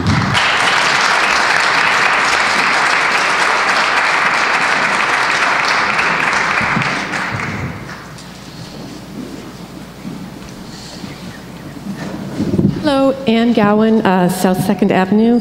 I had a sort of a less big picture question. I'm looking at finance and facilities, item number 7, contract for increase in internet broadband. And I mean, I realize this is a small cost compared to a lot of other things, but I'm just wondering if the board could tell the public a little bit more about why we need the increase from 100 megabytes? Yeah. That sounds small, to 600. I was playing with the Excel spreadsheet myself, the Park Excel spreadsheet that tries to tell you how much technology and broadband you need, and 600 seems like a lot. I also understand that there's an option with the Park where you can do something called proctor caching, downloading the exams to certain central computers in the school system. I'm a little vague on all this, so that each student doesn't have to be communicating via the internet at the same time when they take the Park, and that would cut down on costs considerably. So I would welcome the board's. So this is actually going to be discussed in detail in the finance report, but I think that we're talking about instructional space for computers that we're using for instruction and those kinds of things predominantly. But the finance committee will discuss those in more detail. I welcome information before the vote happens. You'll be voting, right? We will be voting after the information is presented, yes. Okay, thank you. Yes. And my other question, I know a lot of us at Bartle are wondering if a Spanish teacher is going to be hired at some point. Is there going to be an advertisement for that? My own child does not enjoy learning Spanish, but I would enjoy for him to learn Spanish. So I'd love to hear information about the status of that. Thank you. Is that known at this point, or not known yet?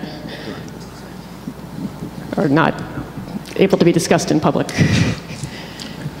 It is something that we've posted, and it is something that back in December when we first posted it, and we have not had applicants to fill that position.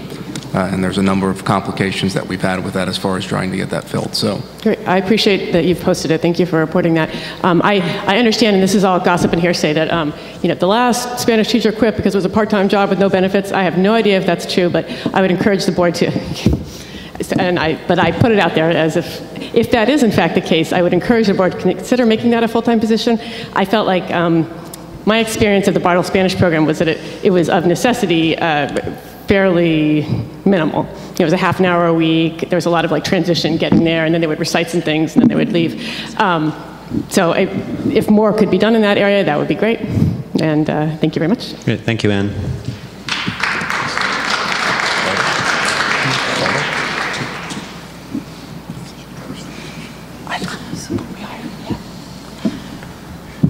Can I ask a question? Because it's Okay, just state your name again, please, and sign again. Thank you. Kate Yurga. I live at 137 Hill Street.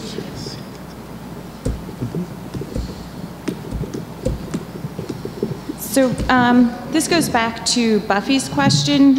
Isn't the board supposed to openly discuss items related to the budget? And why can't you tell us about why the board riffed literacy coaches, a SAC, and other staff members if these were indeed budget-related layoffs? Can you speak to that? Personnel is discussed behind closed doors. But wasn't it a budget issue? It doesn't matter. Because you can't say why they... Personnel is discussed behind closed doors. I don't speak. I shouldn't be speaking. I'm sorry. No, it's fine. Thank you. Is there any other public comment? Claire, could we have the curriculum report, please? Yes, we do. The curriculum committee did meet tonight. We talked about materials that teachers have selected for language arts. In the Tier 1 materials, which are materials that are used for whole group instruction, The K and 1 teachers chose the program Imagine It, which is a new version of Open Court. It's rich in phonics and phonemics and decoding. The 4 through 8 are using novels, which will intertwine with social studies and be part of a project-based learning type of curriculum. Grades 2 and 3 are still deciding, but they're down to, I think, 2 or 3 choices. Tier 2 materials, which are the materials that are used for different leveled guided reading type instruction. The K to 8 classrooms have recently received classroom libraries of 180 books per classroom. And these, again, were what was chosen by the teachers. There's 6 different levels for independent reading. The Scholastic guided reading books are in, and they're in the book room at Irving. They're also getting nonfiction, and there's going to be at least 1,000 books as part of this book room purchase. Curriculum writing postings will be going up soon for curriculum writing for K through 8 English language arts curriculum, as well as 6 through 8 social studies. We looked at some sample rubrics for the younger grades, and we also looked at a memorandum of understanding with the county health department, Middlesex County Department of Health. On the agenda, I would like to move. Could we ask some? We'll have time for discussion after the movement. I would like to move items 2 through 4. And note that number 4 is the memorandum of understanding, which I just referred to, with the Middlesex County Department of Public Safety and Health. It was brought to us by the middle school, and it's a pilot program for 8th grade students in their health classes. It will consist of 7 to 9 sessions for grade 8. The head of this program is a Highland Park alum. It comes at no cost to the district, and parents have the opportunity to opt out their children who will do alternative assignments during this time. And with that, go on. I would like to move items 2 through 4 on the agenda. Is there a second? Second. Is there any discussion? I just wanted to ask a little bit about the curriculum stuff that you talked about, because there's some terms that, you know, as a layperson, I'm not familiar with. Like the Tier 2 stuff, I understand that you're saying is for more individualized instruction, not whole group instruction. Is that all going to be delivered in class, out of class? It's in-class instruction. It's all in-class instruction, okay. And then the book room. Can you just explain what the book room is? My understanding is the book room is a room where there's books. Tim, do you want to? Where the teachers can come and sign books out for their class. Okay, so it's more the teachers going into the book room to use the books as resources. They're getting than 2 things. They're getting 180 books in their classroom libraries. In addition, they can go to the book room and get novels or other multiple copies of books for things like literature circle or guided reading. Okay, so it's more like a resource for the teachers to go and get books, and it's not like the kids are going to the book room. Okay, no, they would go to the library. What I'm trying to figure out. It's like how we keep all for the the high school, kids. like Scarlet Letters. Yeah. Nothing to add. Well, again, I mean, I think the 2 things she referenced, one was that there's free choice for the students with the leveled books, and then again, the book room is for the teachers to use as a resource that's leveled for students as well. Again, all of this is trying to individualize instruction to make sure that we're meeting kids on their level. Right. And this goes back to whatever the Tier 1, I'm assuming all those things are integrated somehow. Well, this is actually Tier 2, and so the Tier 1 that was referenced was, you know, that's the whole group instruction. Right. Is there any other discussion? Linda, could we have a roll call, please? Ms. Versa? Yes. Ms. Berkowitz? Yes. Ms. Bull? Yes. Ms. Simarusti? Yes. Mr. Dietz? Yes. Mr. Ross? Yes. Ms. Sherber? Yes. Mr. Sherman? Yes. Catherine, could we have a Finance Committee report, please? The Finance Committee did meet tonight. We just talked briefly about a couple of things. The The architect for working on the auditorium project is just working on the specs in preparation to go out to bid. Just to review the budget calendar, the governor's budget address is tomorrow. We'll have hopefully our state aid figures on February 27th, and then budgeting, can move forward once we know what those state aid figures are. And there may be a change to the calendar in March for board meetings as the budget is being developed. We already, somebody mentioned item 7 on the agenda. Linda gave us a little rundown on why the increase in the broadband was necessary there, and this has sort of been an ongoing problem. The computers that we have right now there's a lot of competition. So as she said, if a classroom full of students goes onto the network, she's kicked off and she can't get her work done. Programs are timing out, that kind of thing. So that's why this increase of capacity within the buildings is necessary, so that everybody can actually work. In reference to the computers, the inventory showed that we have 868 computers in the district. 567 are deemed obsolete, which means that they are not able to run the software that we already have. Linda, do you want to add anything to either of those? Well, just to clarify a little bit more, on the 567, a lot of them may be running software, but they won't be, they were running Windows XP and they won't be supported come summertime. So they'll be obsolete because we can't get them supported at all. Okay. So you're saying there are 567? Well, we have to move before we have discussion. The other items I wanted to bring your attention to, which again, Linda's going to have to explain because we've not seen this before, but items 10 and 11, this non-public school technology services agreement, if you could. Well, this is an annual agreement. Public school districts receive state aid that's basically a pass-through to support certain things with non-public schools. So the state is supporting some technology purchased by non-public schools. The Middlesex Regional Education Services Commission is administering the aid allocations on behalf of many districts in the county and region. And so this is basically just the agreement to allow them to administer the aid.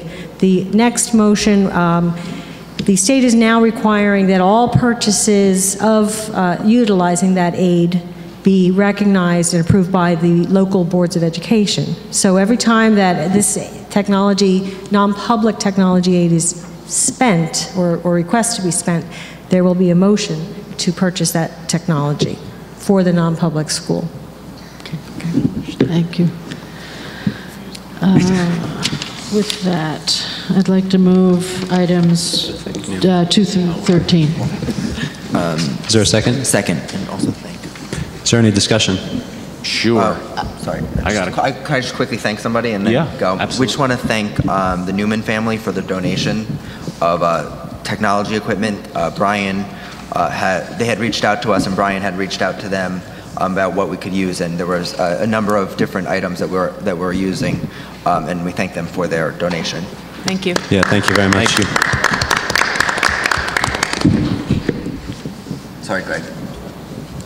I got a couple questions, but I'll just jump to the most immediate question that came to mind. I really don't understand your items 10 and 11, and it's just because I don't understand. So I guess this money that we're supposed to be approving tonight to spend, it's not a huge amount of money, I guess, but is this money we're spending? Is this truly a pass-through? Or are we fronting the money and we're getting reimbursed? Or is this genuine pass-through? We receive the money up front in the summertime. And then during the course of the school year, the non-public schools make requests through the Educational Services Commission, because they're our conduit, to utilize the funds that the state has allocated to those respective non-public schools. It is truly a pass-through. So, I mean, maybe this is just a dumb question. Why are we passing through? Why are we a part of the equation of buying equipment for somebody else? It's a required state obligation. There's non-public technology, there's non-public nursing, there's non-public textbooks, and there's also non-public auxiliary and what is it? It's chapter 192, 193. But there's, I mean, my reason, I mean, I just don't understand why it's even, why we have to administer any portion of this. That's my question. It's not, I'm not objecting to passing through the money, but there's, it's just this, we're just. I think the answer seems to be, Adam just said it, but the Ed Services Commission is not working directly with the private schools. And so we do work directly with them, and so that's why it has to pass through us. So is that correct to it say? wouldn't matter whether there was an Ed Services Commission or not. The local school boards receive funding that has to be then passed over to serve certain requests by the non-public schools. Okay. I guess they do it through us because it's the most efficient way for the state to provide funding for certain people. I'm not sure how they Linda come up had a with long the conversation about this with her counterparts. I guess that's as good as we're going to get. The other question is going back to the computer equipment. I mean, it sounds like there's going to be a committee formed. No decisions are being offered up tonight. No motions are being offered tonight to buy equipment. But just going back to your 567 computers that are considered obsolete. How, I mean, maybe Brian has the answers. I'm not expecting you to have the answers right now, but I guess I'd like a little bit more information on those. You're saying they're XP. I'm aware of the fact that XP is end-of-lifed. That doesn't mean that the computers instantly stop working, but I am also aware that XP is, that's an indication that those computers are terribly, terribly old. So I'm cognizant of that too, but what are the questions that I would have when the committee kind of gets put together and they start talking about is, what is the technology, if we're going to replace these computers with something, what do they need to be replaced with? Are we talking about Windows computers? Are we talking about Chromebooks? Does this represent the conversation that was started earlier this season about the Chromebooks? Is that what these were meant to be? I don't know if they were. I mean, these are just questions kind of rolling off about how we're going to be facing this issue, and to piggyback a little bit on some of the things that Rob raised, I'd just like to see us kind of rehash what it is we're trying to accomplish with these things. I mean, it sounds like there's a need, so I'm very supportive of the need. I want to see us get something done, but I'm also just want to see us face this problem in a meaningful way, and 567 end-of-life machines sounds like a pretty big number to me. I don't know any better way to articulate the questions, but I just want to make sure we get that addressed when the committee starts to meet and talk about how we're approaching this. So again, when we were talking about those 400 Chromebooks, it was in reference to this. 567 out of 868 was the total within the district. So 65% are either the old Macs or XPs. Okay. So 2/3 of our inventory. So again, 400 Chromebooks when we're talking about, and again, this isn't about Park. This is about instructional practice. No, this is about putting them into the classrooms. And again, it's a drop in the bucket. We're not even replacing the ones that we know that we're losing. So my question just goes to that committee that forms. I'm not challenging the issue at the moment of whether Chromebook is the right. I just want the right choice or not. I just want to make sure that that's something that we discuss, because whether we like it or not, there is a huge difference between a Windows machine with Microsoft Office running on it versus a Google Chromebook. We can talk esoterically, I think, about how the Chromebook can do just as much as the typical Office machine that we're all familiar with, but I think we just need to approach that carefully and understand what we're doing. If we end up choosing, or if people want to go the Chromebook route, I can get behind that. I just want to make sure that we're all going into that eyes wide open on what we're trying to do. That's all. And I think that that's one of the reasons why a full accounting has not been brought to the board table yet, because when we bring it to the board table, we want to have all of our ducks in a row of what we're looking for and what the recommendations are, and then have the conversation as the starting point with everybody. You know, we have until July 1st to do this, and I think we should take as much time as we need. Is there any other discussion? I guess, yeah, on 7, I think at some point maybe there was a motion, maybe a meeting or two ago, for bids. Is that right?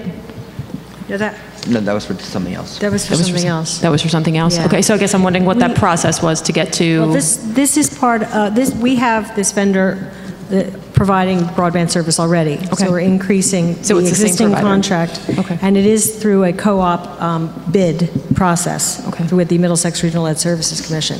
Okay. So they already went through the So it bidding is a shared process. service of sorts. Okay. And then co-op, just out of curiosity, I don't know if anybody has the answer to this, how we determined that we needed to go from 100 to 600 or not from 100 to 300 or 400 or 500 or... With Brian. We had a discussion with our technology services manager, Brian Humphrey, today, and we reviewed what we have now and what's going to be the amount of broadband that's going to be coming into the district, what we're using right now with all the student computers, and his opinion was that the 600 would be needed. And he didn't recommend the 300 because we did ask him if 300 would be okay, and he said once the kids really start using it, because they can now that we've got more coming in, more broadband. I'm using bad terminology. Bring your own. Yeah, the bring your own and everything. They're already coming to the limits at the middle high school. Right. So. Yeah, I mean, I know I just happened to run into a teacher the other day when I was in the hall, and she had the whole cart, and she was doing some of the benchmarking with the study island, and she was like, we kept getting bumped off. And I mean, exactly. So, you know, I mean, I know there are certainly existing issues. I'm just wondering, you know, what those calculations were. And, Right. Because it's a big, I mean, over 3 years, 3-year contract, $30,000 a year, it's a big chunk of change. You know, you want to make sure you're putting it to darn good use. Yeah. I'm sorry, this is me being dangerous with technology questions, I guess. Increasing the bandwidth from 100 to 600, that's great. Do we have the technology in place to be able to carve out pieces of that bandwidth so that classrooms get an appropriate amount, that different schools get appropriate amounts, so that people don't get bumped off when they're doing critical activities? Do you know? I mean, again, you can answer that question in a future meeting, but it's a question. I don't understand the technology. So I think it was the last meeting we were talking about the legs between the high school, middle school, and the other 2 buildings. Right now, there was a 10 meg connection. Between the schools? Between the high school, middle school, and then Irving, and then high school, middle school, and Bartle, which means you're limited to 10 meg. And so Brian was saying that there are times that we top out 100 meg just over at the middle high school.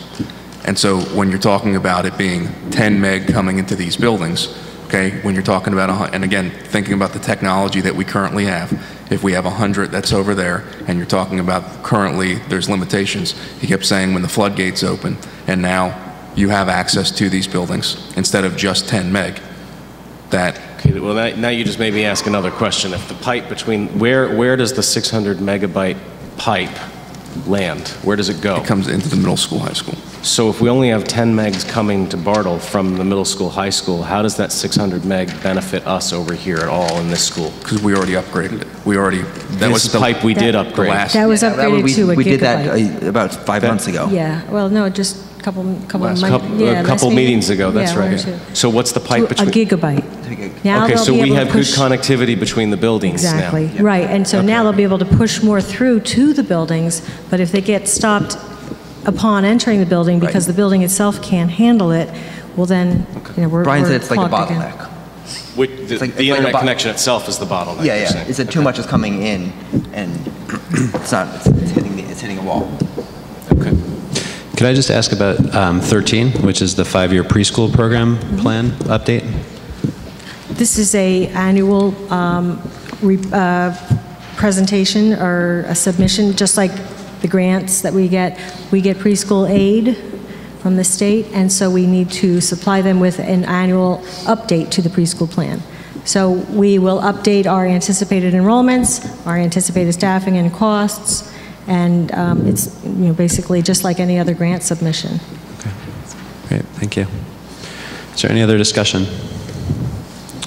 Linda? Ms. Aversa? Yes. Ms. Berkowitz? Yes. Ms. Bull? Yes. Ms. Simarusti? Yes. Mr. Dietz? Yes. Mr. Ross? Yes. Ms. Scherber? Yes. Mr. Sherman? Yes. Anne? The Personnel Committee met tonight and discussed personnel issues. And I have no motions to make. Okie doke. Adam? Yes. The policy committee has not met tonight. We are reviewing our policies and determining if a meeting is necessary. We have three policies on the agenda tonight, one from the Finance Committee, one in the change of bylaws brought by Mr. Ross, and the pupil use of privately owned technology policy. I am going to suggest one thing, though, one change. I'm going to move items 2 and 3, but I would like to move the pupil use of privately technology for discussion only and not for movement. And if we decide at the end of the discussion a movement is necessary, I will move it for that. Does that sound good to everybody? Linda? Is that? You got that? So we're moving 2 and 3, but this policy 2363. For discussion only. So I guess I'll So move it, but why would you move it? We'll table it. You're not approving it for second reading then? Not at this point. I want to have a discussion before Then we I approve would suggest that you table it. it. But I want to have a. Can I have You it? can you can Okay. discuss. Okay. So do you want to table? It's up to you. Okay. I'm going to move items 2 and 3 as a whole right now. Okay. If you move it, and then you can. Right. That's what I'm doing. I'm going to move items 2 and 3. Okay. Okay, do we have a second? Second. Is there any discussion? I bet on 2363 there's a discussion. Yes. I would assume that a lot of people have some discussion on it. I guess let's do the easy ones first before we get to the hard one. Does anybody have any discussion on 7434-0164? No. Okay. So then 2363. So the policy is on with minimal changes that I guess were recommended by the principals from last year and a couple of other things that were added on, but there really aren't very many changes. I think one of the things that we really need to do is to get clarity from the students and to get feedback from the staff about what it is that this policy says and why we have particular items in this policy.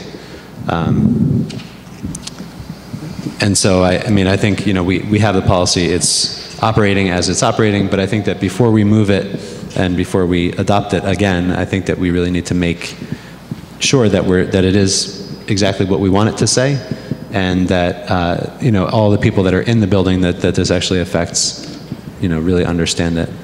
So am I right that the only thing that's changing on here is we're adding iPods to the verboten list for study hall? I mean, I don't really see anything else. And the review period also changes. Yeah, so yes. That's it. I mean, are we getting significant feedback on the policy from students or teachers, or? Well, in the policy it was written that we have to review it every 6 months. Yeah. No, I'm just wondering if there has been feedback. I've had feedback from my son who wonders why he can't listen to his music in study hall. Well. And I said, let's look at the policy, but we didn't do that. So I don't even know if that's forbidden, because he says kids can listen to music on a computer, but he's not allowed to listen on his iPod. Yep. The intent of the policy is for no music during study hall. That is the intent of the policy. Is that what it says, though? It says the use of mobile phones and iPads is strictly prohibited during study hall.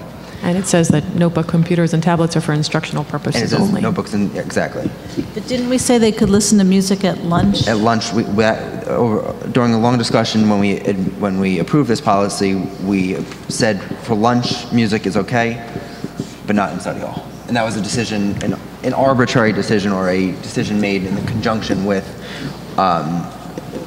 teachers at the time of why we were doing it. I would just like us to have, maybe I could ask Tim, to solicit feedback from the staff, through Kim or through whatever method, and also through the students, because I think during the student update, there was also comments made about not understanding the rationale for particular items that are on here. And so if you could bring that feedback to us, the next meeting, then we could have maybe a more full conversation. And we can also, again, I really think that everybody needs to review this policy very closely, because, I think there are things in here that don't really reflect the reality on the ground. So again, I would ask that when it gets, you can take it now, take a good hard look at it, but again, come to the next meeting with, having really looked at it very closely. Well, I have a question or maybe an issue, and I'm not a big, I understand, just talking about the minor changes that have been proposed so far, one of the changes that you're talking about making is that we want to review the policy on a regular basis instead of on a strictly regular basis, which is roughly every 6 months. The reason that we put 6 months in this a year ago was because we knew when we passed this policy that it wasn't really finished. It was a work in progress. And we started talking about the issues of e-readers in general everywhere, not just in the high school. And we frankly didn't feel like we had the information at that point to be able to make a meaningful decision about what the policy should be. I think there is a need to address the use of devices of readers at the very least in our middle school, if not in our lower level schools. And this rewrite doesn't really address that. I don't know how we should address it. And again, this goes back to maybe something that Tim could help us with, is to get that feedback from the buildings about what the buildings think we need. Yep. We addressed the high school specifically last year, and I thought this was a good step forward, but I also thought that it was just a step forward. It wasn't supposed to be the finish line. And I know that we all had a lot of debate about how strongly we felt one way or the other about whether readers or the tablets of any kind should be permitted at the lower school levels. But I think we should be opening that conversation again, at the very least, to hear from the buildings what they think they need. And I think that's the kind of change we should be discussing. I mean, whether we're going to add, I actually think it'd be interesting to hear back from the high school as the prohibition on listening to music in study hall. I'd like to hear more about if that's a good, bad, or indifferent thing. But I think it's more meaningful to hear from the middle school and maybe even Bartle School about the ability for kids to use their readers in school. I think that is a very good point, and I was going to advocate once again to include ebook readers in the policy, and I'm interested to hear what Lauren will have to say, but I'm going to tell the board now that when we bring this policy up, I am going to advocate for ebook readers in Bartle Middle School and the high school. Well, I mean, on that note, I'd love to hear what parents have to say on that too. I mean, I would love to solicit input from the public, particularly, I guess, in this instance at Bartle, how the parents feel about their students, their children bringing their own technology into 2nd to 5th grade. I think that would be a really important piece of that puzzle. And the other part that I wanted to draw our attention to is the requirement for individualized student accounts. I think we're going to need to fund that in some capacity in terms of getting the software, getting the internet protocols, or whatever it takes to get that. I think I put that in this policy because it was important to me to A, secure our internet, and for B, to allow us to understand who is on our internet at any given time. And I think from my understanding and my conversations, that has not happened. We might not have the technology right now to do it, but it is in this policy in 2 different sections about providing each student with an individualized student account. And that, actually, that's, I think we need to have more of a conversation about that, because again, it's my understanding we don't have the technology currently. Yeah. But when you even go into the language of this. What page? Are you on page 3? I am on, page 3. Page 3, okay. it says a student using his or own technology may only gain access to the internet through the internet provided by the district. That's unenforceable. We talked about that. Yeah. I believe that was a comment I made, and the response that somebody else gave, which I thought was a reasonable response, even if it is unenforceable, it's our responsibility while students are in school to ensure that they're only looking at appropriate content. And so even if the kids end up using their 4G or whatever broadband connections, they should be using our networks to access the system. And I, as perhaps unenforceable as it is, knowing that it's our responsibility to take care of things, I actually don't have a problem with that being in the policy. And they can be caught if they are looking at something that's not appropriate, because they would be blocked from our, that specific site would be blocked from our server. Okay, but if we go farther, it talks about violations and that we're going to take privately owned technology, or if we believe that there's a virus on it, again, that we're going to... We already have a policy about taking, I mean, before this technology was allowed in the schools, we took the technology. Before this technology was allowed, we took the technology away. We took private, I mean, not permanently, but it was confiscated and brought to the office, and students could bring their parents in to get it back. We already did that. Tim, I'm actually really interested in to hear your comments on this. I just think we can do it. We can do it and make the recommendations at the next board meeting if you don't want to do them right this second. I guess it's the bigger picture on this, which is if having a policy like this, okay, we're promoting this with students, we're encouraging them, and there's certain responsibilities that come with that.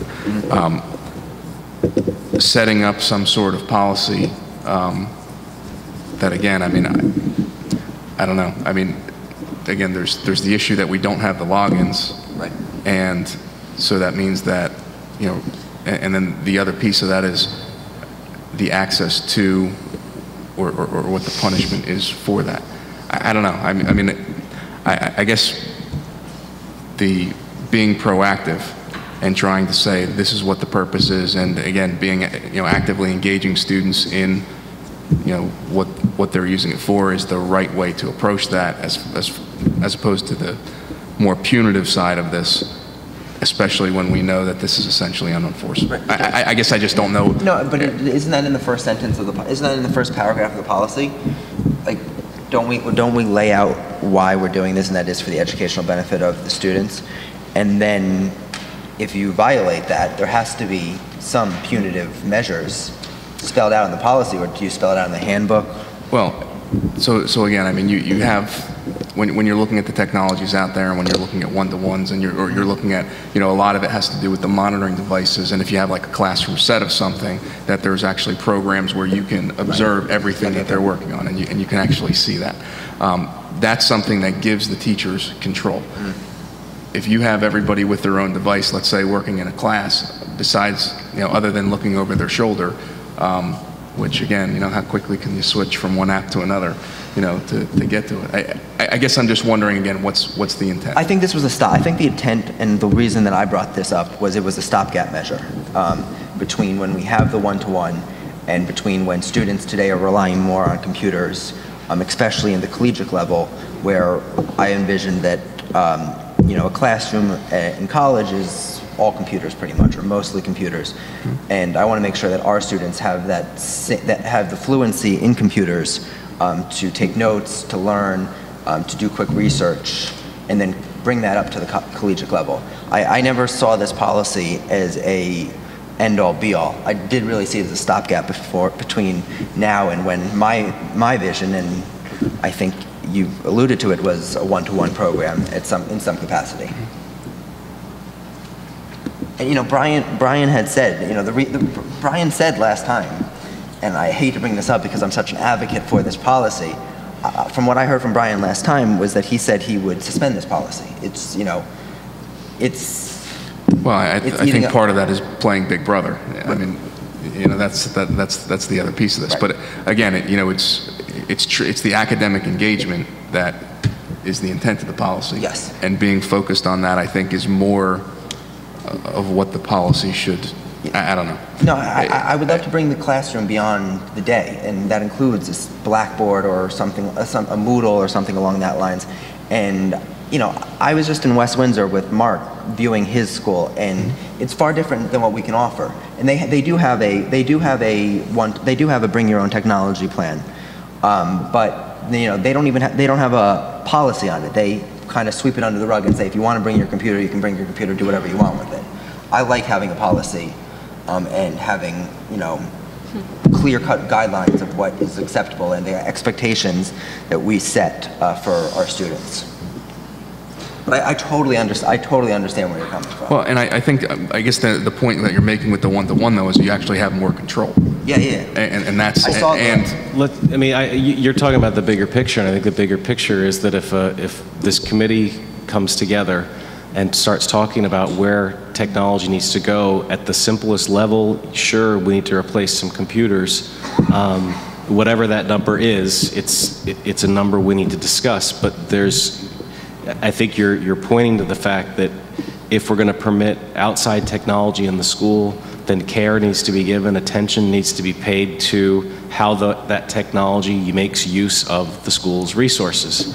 And when we passed this policy, I think there were some assumptions being made that we had some technology in place, maybe not perfect technology, but that we had some technology in place that was going to help to control that access. Apparently, it's either we don't have it or it wasn't put together or whatever. This is a year ago now.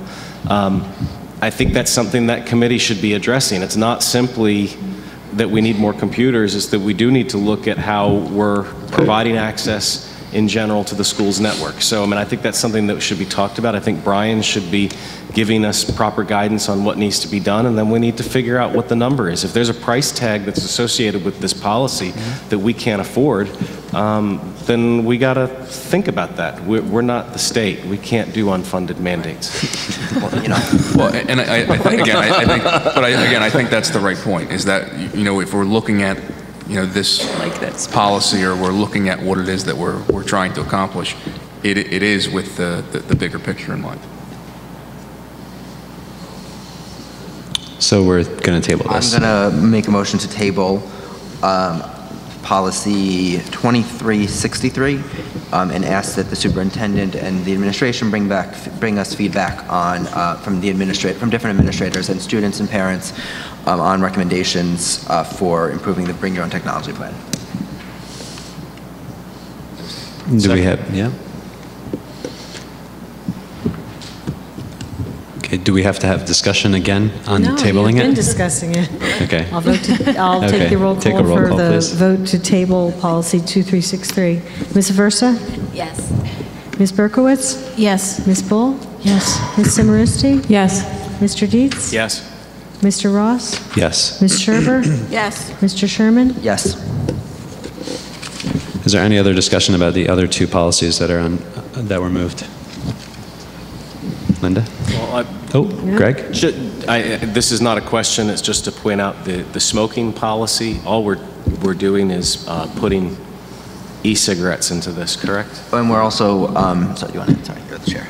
No. Oh, right here. Well, it came out of our committee.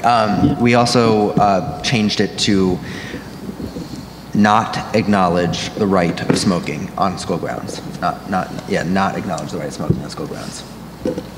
The policy has, the previous policy acknowledged the right of individuals who smoke to, what was the exact? I don't think it was on school grounds. I think it was just acknowledging that people have That right. people may smoke? Yeah. We took that part out. We took that part? Yeah, we didn't We don't even acknowledge that you smoke. we didn't want to encourage smoking. Okay.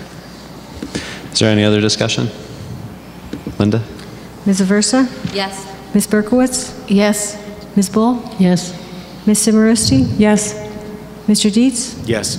Mr. Ross? Yes. Ms. Scherber? Yes. Mr. Sherman? Yes. For the president's report, I have a few items, and the first thing that I need to do is, with Jesse's resignation, I need to assign an alternate for the negotiations committee, and That's going to be Catherine. Perfect.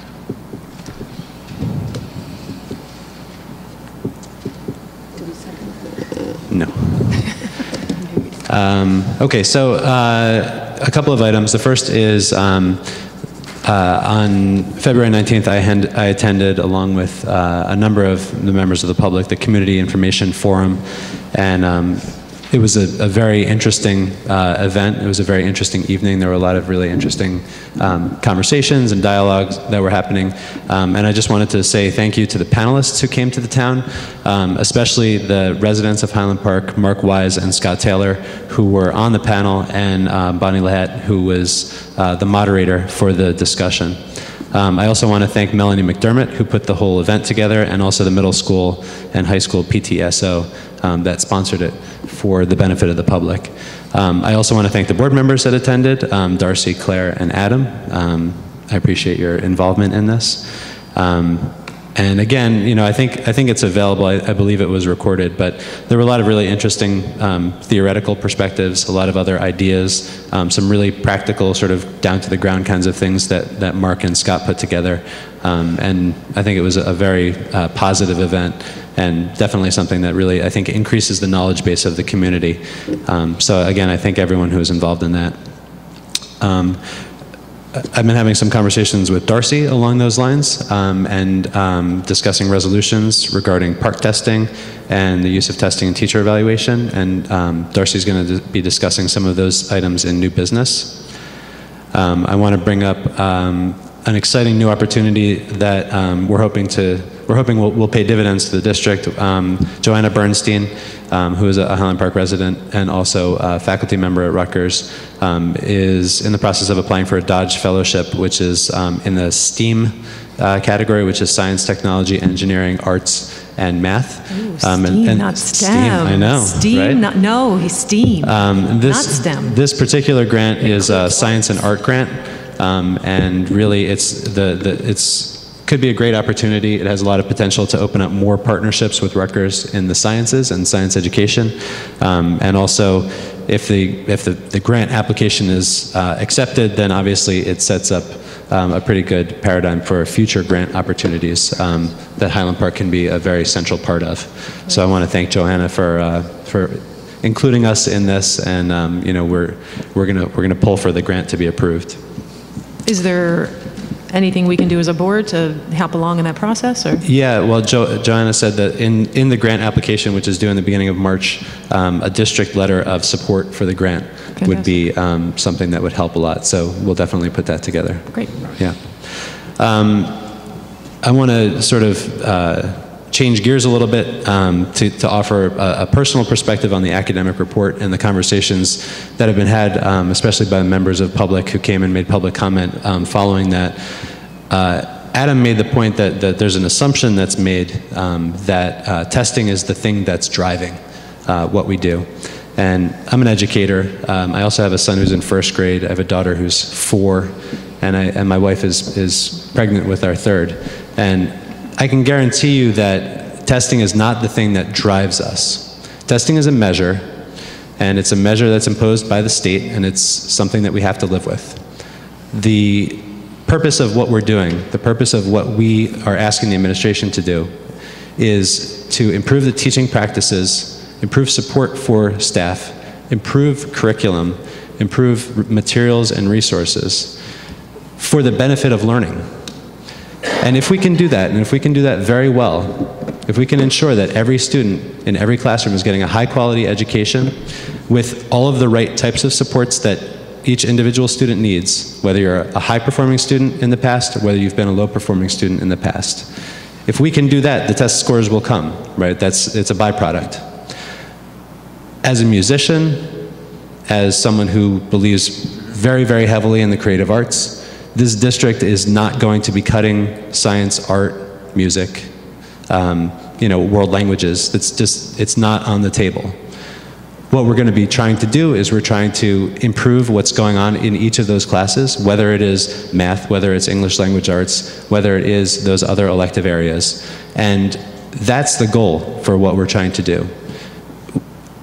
the perspective that testing is driving this is understandable, given the climate and also given the climate with state and national politics. But we are not a broad district. We are not a district that is following some path to the destruction of our school district. We are not using our achievement gap in some way to discuss, ways that we can just get rid of people left and right.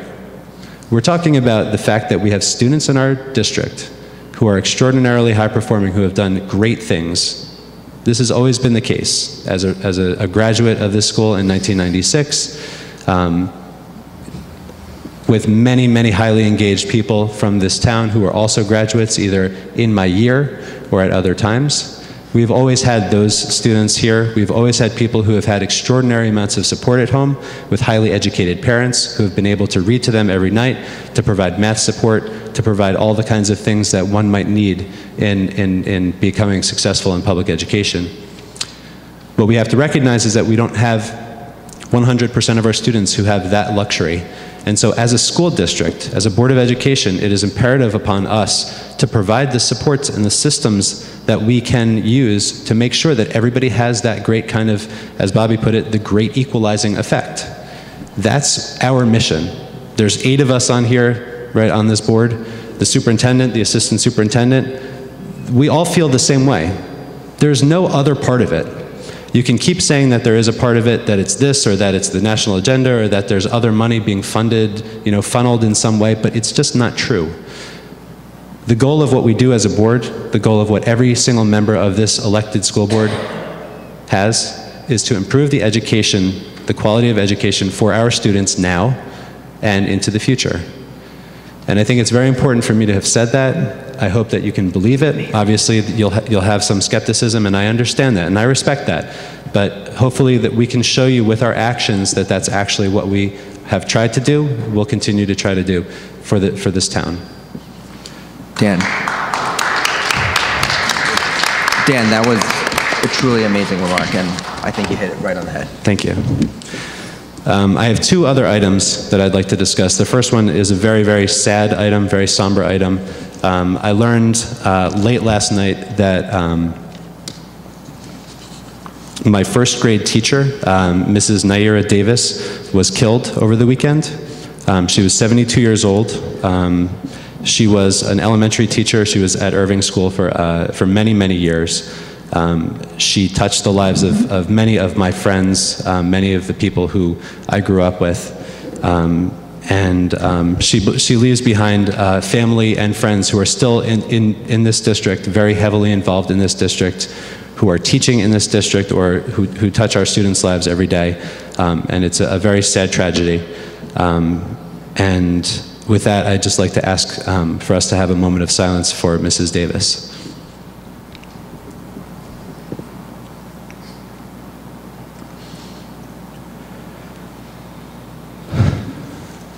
Thank you. The last thing is I just wanted to, Darcy. I think what you just said is phenomenal. I would just like to say maybe we can think about some way that we can commemorate her permanently at Irving, some sort of plaque, some sort of something. Seems like it would absolutely be in order. Wonderful. Yep. Yeah. My grandmother was really close to her as a teacher at Irving. Yeah. And then the last thing, I just wanted to publicly thank Jessie Hughes for her service as a board member. She's moving on to a very exciting opportunity in Seattle. I ran with Jessie in 2011 for the board, and she's served the board well as a curriculum committee member and on the finance committee. And I just want to wish her good luck. I know the board wants to wish her good luck on her new career and her new location. And I'm sure it'll be very exciting for her. So, thank you to Jessie. If she would like us to, we normally honor with a plaque previous board members. If she would like us to, we should extend the honor to her as well, even though she's leaving us in the traumatic times that we're in right now. Okay. Yeah. Excuse me. Is there any old business? Well, we made the changes based on the input from the last draft on the calendar. So I don't know if there's additional comments at this point in reference to that. I would recommend that we indicate how days will be chosen to be taken away if we have a lot of snow days. It says that exactly. If you look in the box, we included that it would be January 19th, February 16th, and May 22nd if it exceeded the 3 days at the end of the year. Good. Thank you. So what are we doing about this year's calendar? Right. It's something we need to revisit at the next meeting. I figured 2 weeks from now we would hopefully be done with any snow days. Okay, because I was actually, I mean, if we're actually going to start taking days away from spring break, the earlier the better for notifying families. I'm ready to take the Monday of spring break away today. Wait, can we do one thing at a time? Sorry. Because we're not done with the new calendar, right? Linda, we asked for information to be provided for the extra 2 days of staff. Yes, each additional day would cost the district around $55,000. $55,000? That's for all staff. I'm assuming you're talking about all staff. Yeah. Yeah, anywhere between 50 and 55. So $100,000 for 2 extra days. Say 50. Yeah. And that's from what, I'm sorry, Dan, going from that Well- one back down to 180? That would be if we, The two, so there were 2 things that we had discussed. The 182 days is what's built into the calendar. 180 days is what's required by state law. So these 2 days right now, they're marked as paid days to give us professional development time to start the year. That could be paid days, that could be additional days, or that could be removed. so I mean, looking at them as paid days, I think is off the table, right? I mean, $110,000 approximately is not, right. So we could have, is it true that we could maintain 182 if we changed the 4th and the 5th to half days and offered PM professional development? Yes. Interesting. So we would have 2 full days of professional development and then 2 half days of professional development. The first 2 days of school would be half days. We would be able to maintain 182 days. That's been something that we've heard from the community is of interest. I like that. It's a good compromise. Is that all right with you, Tim? Well, it gives us additional time. Like I said, I mean, this is, the intention is to try and put together the draft because we have to swap with the HPA by March 1st. Okay. So, I mean, again, that's more time than we've had this year, and it's certainly something that we can use. Yeah. And I apologize, this probably was brought up, I was at the last meeting, but because there are the 4 days, how many professional development days are we supposed to have? Contractual. There's 182 student days. Right. Okay, there's 185 staff days. So what's been the past practice is you had 2 days to open school, Right. you had 1 day to close school. How many PD days, though, she's asking? Right. Have we normally had? You know? I'm saying. Well, he just said. Oh, those are the only it. those are the only PD. I thought we had other PD days. Sorry. There's additional professional development time, which are hours. Hours, okay, not days. Okay. If we moved the 4th and the 5th to being half school days, I guess a couple questions would arise. Do we need the October 13th half day? Or should that be made a full day? And then what would happen elsewhere in the schedule, in the calendar, if we're going to add 2 school days up there? Presumably either we could add a day off somewhere, right, like the Friday before President's Day or something like that, or we could dial the end of the school year back 2 days. Yes. I think that's what we should do. And there's 2 of those half-day PD days, 1 October, 1 March. Yeah. So we'd actually have 4. I mean, I would just think we want to start thinking about how many half days in a year do we really want. I mean, I think they actually become quite onerous for a lot of working parents. But also, I mean, it's important to provide ongoing professional support. Absolutely. So, I mean, I think the March one is kind of well situated because there's nothing around it. Perhaps taking the 13th and making that a full day, having had, you know, such front-loaded PD might be a way to compromise that. But again, that sounds like just a good making idea. suggestions. Yeah. Your suggestion of doing the half days on the 4th and 5th is the way of trying to compromise between the concern that we would be taking 2 days away from 182 student days, and there seems to be some sentiment that 182 student days is better than 180, and we should strive to keep that 182. The recommendation that got brought to us last time was that we should consider reducing the number of student days down to 180 so that we could have 2 full days of PD so that our teachers could get the support that they need. You know, I'm not so sure that I see the compromise as necessarily accomplishing either of those goals. It feels like a compromise that makes everybody feel like they haven't really gotten the solution that they were looking for. Either I mean, I don't want to create more conflict on this than we need to create, but it seems to me that and I'd be curious, I don't know what the value is of a half a day from a pedagogical perspective. I mean, I don't know what at the beginning of school, things are a little crazy. Maybe it's perfectly reasonable to have half days at the beginning of school because everybody is kind of running around, and maybe it is, but I don't know. It seems like we have to have a conversation, from my point of view anyways, of is it more important to have 182 days of school, or is it more important to have 2 full days of PD? PD, professional development, that's the right abbreviation.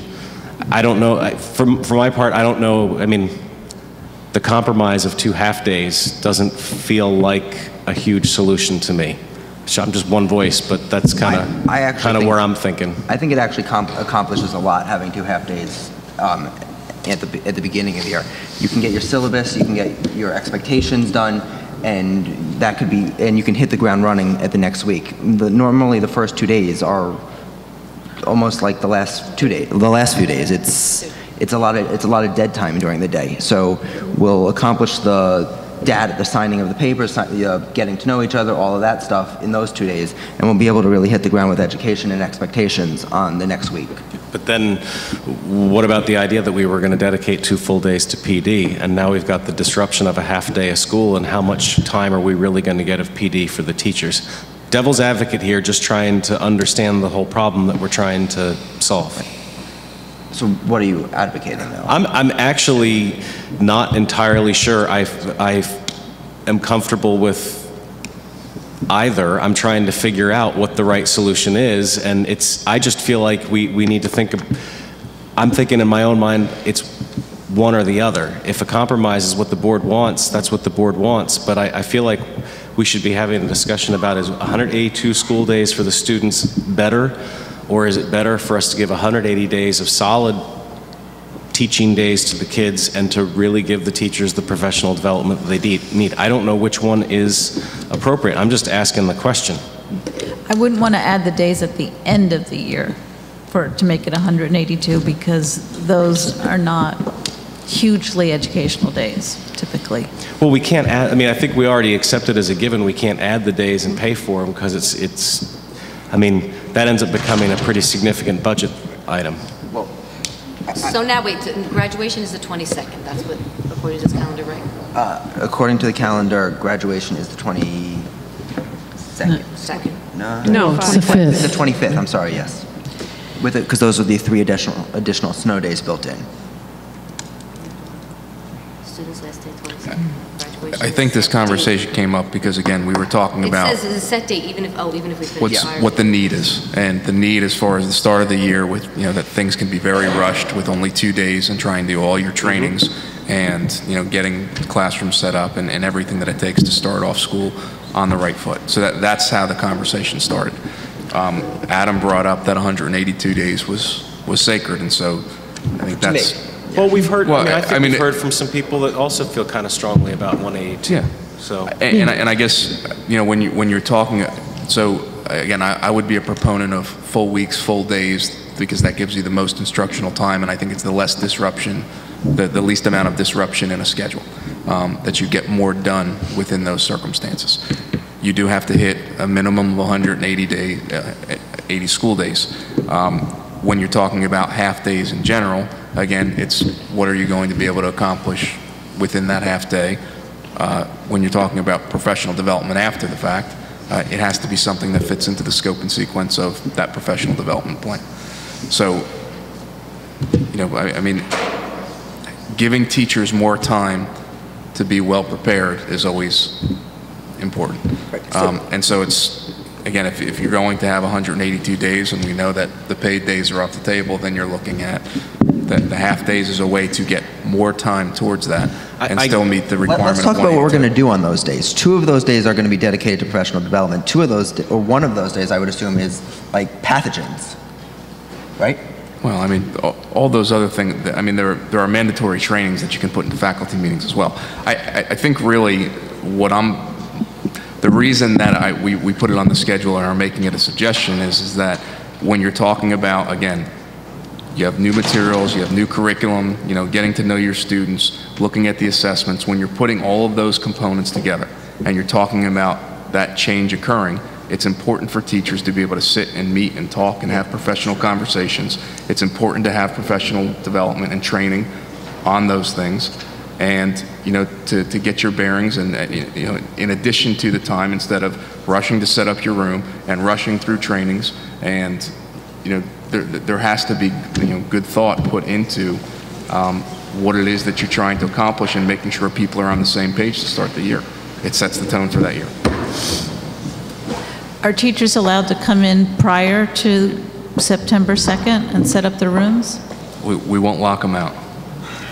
Good answer. But are they allowed to come in? Yes. Yes, good answer. Well, is that a preference to the teachers? Or we don't know. I mean, and Dan and Claire, you're educators. Is that how do you feel about that? 4 days. If it's good PD, then it's great. If it's not so good PD, it's horrible. I would assume we would only give good professional development. I think it is far more often that that teachers feel like they don't have enough time in the beginning of the year. And so to be able to provide time, and we're not talking about time to set up your classroom or, you know, make a bulletin board. We're talking about time to really understand the expectations for the year, the curriculum, make sure that you have all the materials, you have, you know, good lessons set up for a couple of weeks, those types of things. I think that if you ask any teacher, they would say, we never have enough time in the beginning of the year. So that said, if we had 2 full days and 2 half days in the beginning of the year, that would seem like more than we've had in the past. And I think that would be nirvana. Yeah, I think we're kind of arguing semantics to a degree. If we've got 2 full days and 2 half days, we meet our 182, we have more professional development up front than we have. Sounds like a... I agree. I don't think it was a compromise, just a compromise. Yeah. I think it was it sounds like a bit of a balancing act, and I think that balances it out pretty well. And I like Adam's point that those first 2 days are kind of like, you know, there's not a whole heck of a lot of like studiousness going on. Those first couple of days, it's kind of getting to know you, and, you know, you can accomplish that in 2 half days. Well, and I have to say, and I say this every year too when we talk about the calendar, I think my always point is when we go, and I know we can't help it with snow, the snow days, we don't know, you know, we can't predict the weather. But going so far to the end of June, I just as unproductive as the first couple of days of school. But I don't know how we can, where we can chop off. And I don't like, and I didn't like this last year either, ending school and then potentially the seniors having to come back 3 days later to graduate. Right. I totally dislike that idea. Oh, yeah, I did too. It saved us this year, though. Oh, it did save us this year, but we don't know, you know, and I don't know. I mean, you know, maybe it'll save us next year too, but.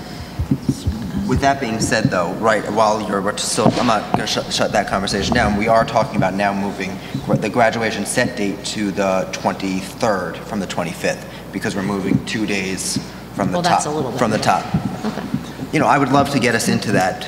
I would love to end June. Right. You know, the week of the 15th.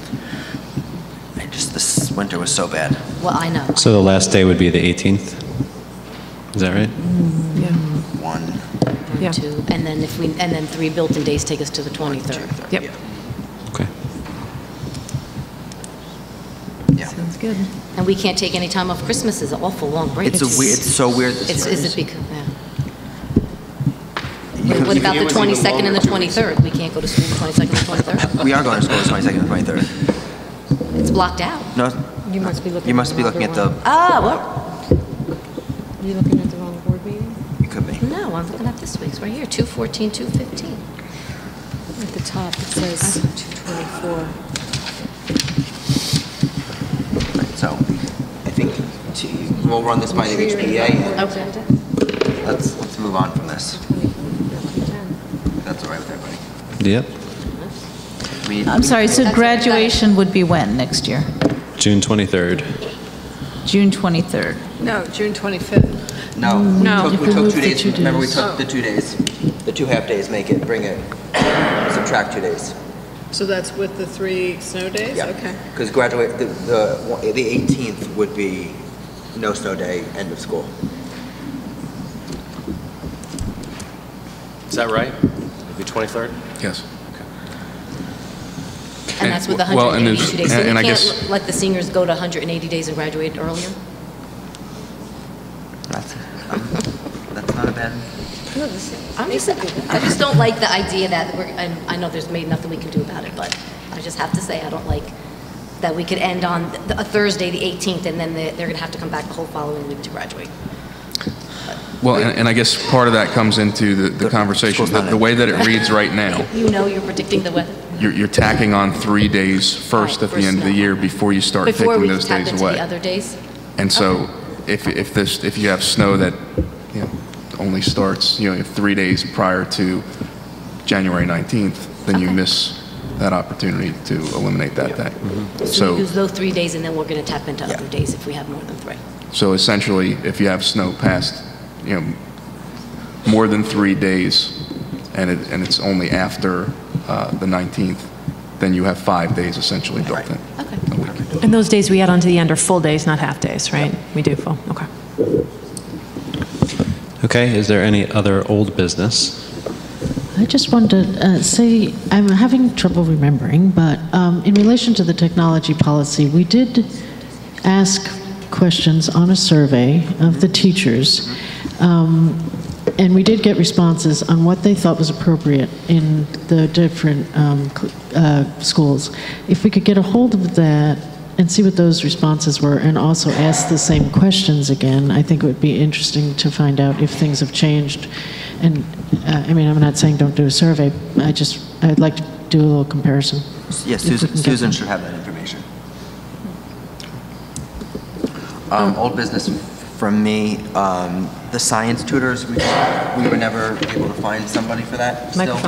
Microphone. It's posted. Sorry. It's still posted. No, we have not had a qualified applicant yet. Okay. No. There's nothing I can do. I'm just asking. Nothing you can do unless you know of something. Other old business was moving the March 10th board meeting to the 17th.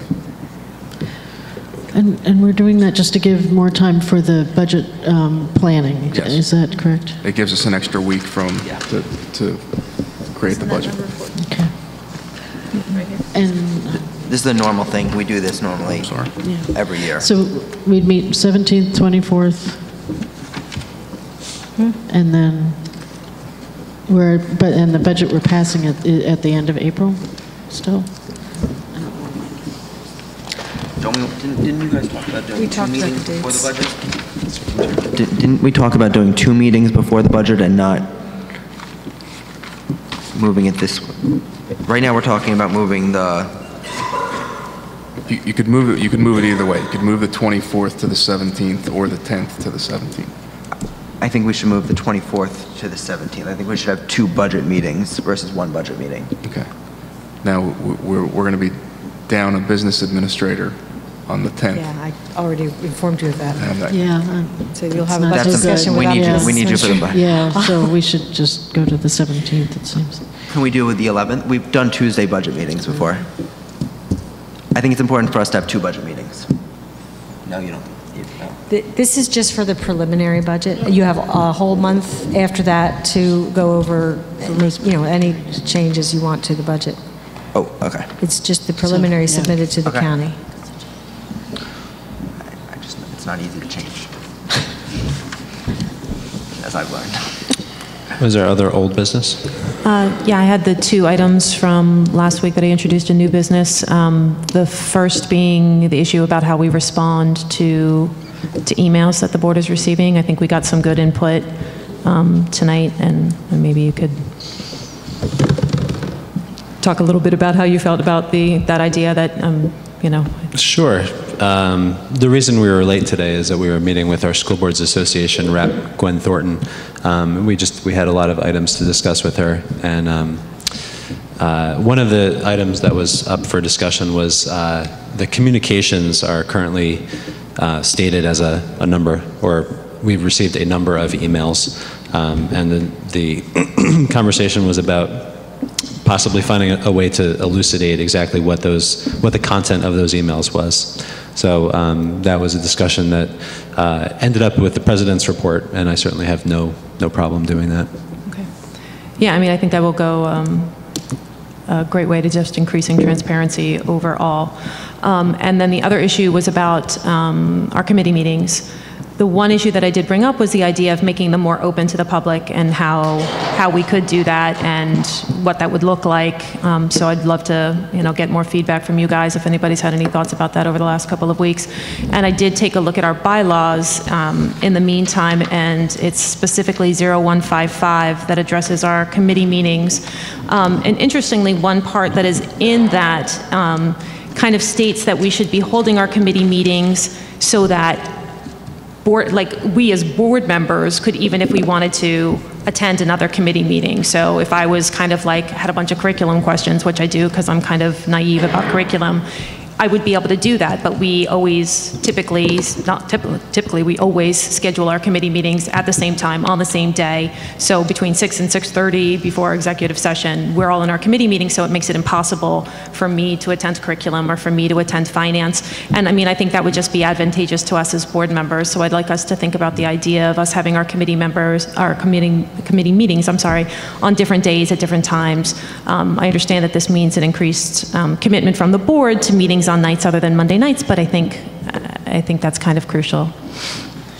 The bylaw actually doesn't say anything one way or the other about public participation. No, it does not. But I did look at one from West Windsor, just because we've been thinking so much about our good friend Mark, and they do have that specifically language specifically written into their bylaw about that.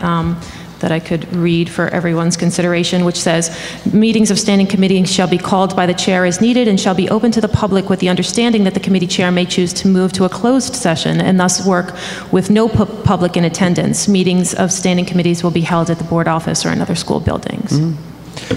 So I think that if we're looking into this is probably something we should codify in some way. So, I mean... And that's why I pulled that language, because I thought that was a good starting point. I don't know if we want to do it that it's always open and then we sometimes close it. I don't know if we want to do it that it's closed and we sometimes open it. I mean, we can have that discussion amongst ourselves.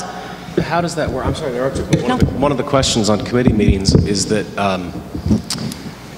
I'm all for the idea of us figuring out a way to permit them to be open, but the minute you say you have open committee meetings, does that commit you to...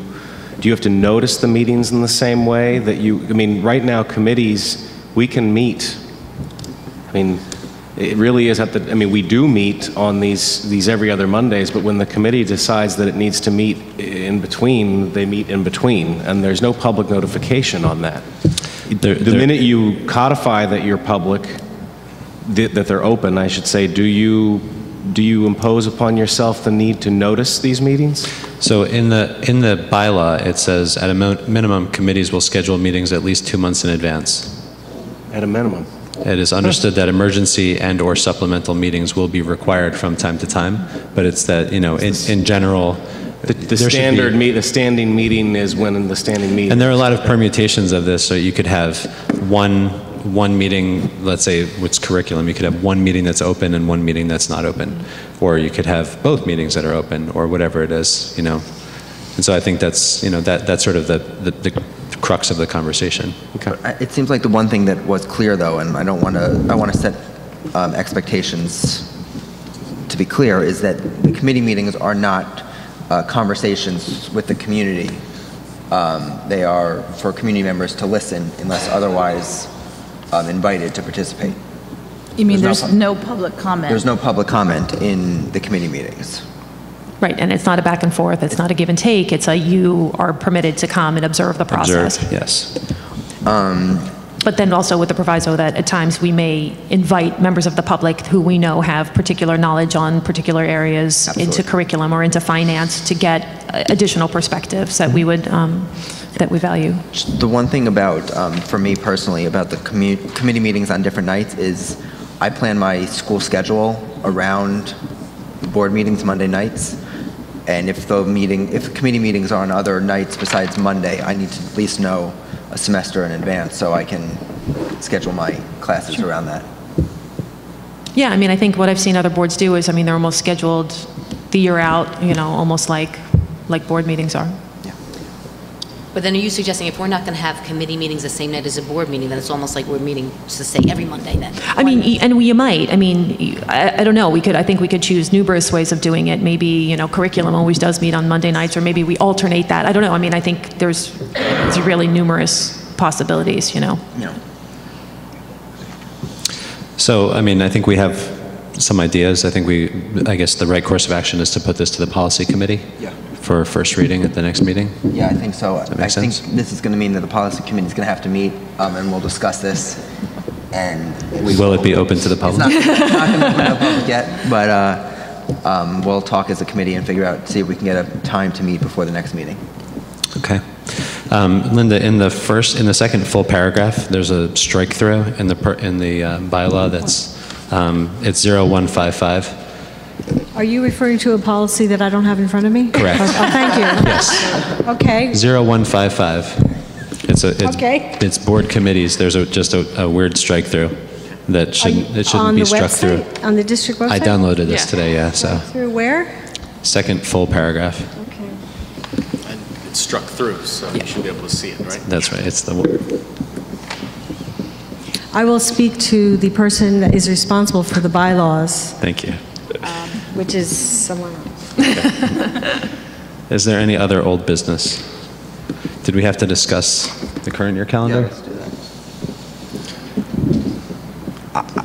I think, as we've seen from other districts, they have provided their parents and community members with ample amount of time, not necessarily even ample amount of time. They've made decisions already in terms of what they're going to do. You know, I know schools took away President's Day with 3 days' notice. I don't want to do that with spring break. I think from what I've heard in the community is people are preparing for us to take away Monday of spring break, and I'm ready tonight to do that. At the last meeting, though, we talked about the fact that that would be the day that we took away. Yeah. I guess I'm just thinking that, again, is it Thursday? There might be snow. I mean, we're looking right now that how you want to block those days, I think, makes a difference depending on how many days it is. So we've already put it out there that, you know, Monday, and again, knowing that we've missed today since that day, that we know that that day is already on the table. But how and where you're going to take the next days from, I think we need to. We need to take how many? 2 days. We need to take 2 days or add 2 days. Is that correct? For 182 days, not for 180 days. Is that correct? You don't know off the top of your head. Yeah, I don't know off the top of my head either. It's all right. Don't worry about it. Well, we were up to 6 days, 6 snow days. Was that how many we've had? We have 6 snow days. So we need to find 3 days in the calendar. Because So there are 3. we had 3 days that we added on. Yeah. There are 3 at the end. Right. Which we have now used. And the other option is the 2. 180. So I think it is a given that we're taking away the 20th. We might be taking away more than that. I think we should codify. It's the 21st. Sorry, the 21st. My apologies. I think we should say that tonight and codify it tonight. But if we want to push it one more meeting, that's fine. Whatever. Well, I guess the question is, again, if we're talking about 2 additional days, are you looking at spring break? Or are you looking at the 182? I mean, again, you could make that decision, but again, then that's cutting into either the There's always a half day before vacation. beginning or the end. Or are you taking away that Thursday and Friday as well? But we're not going to get any more information besides having one more day taken away. I thought the conversation last week or 2 weeks ago was we all agreed, I thought, that we had had enough days that essentially the end of the year was set in stone, and that we might end up at 180 days of instructional time, and that's where we were going to settle.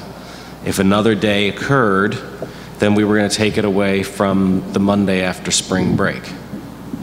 Well, we're 21st.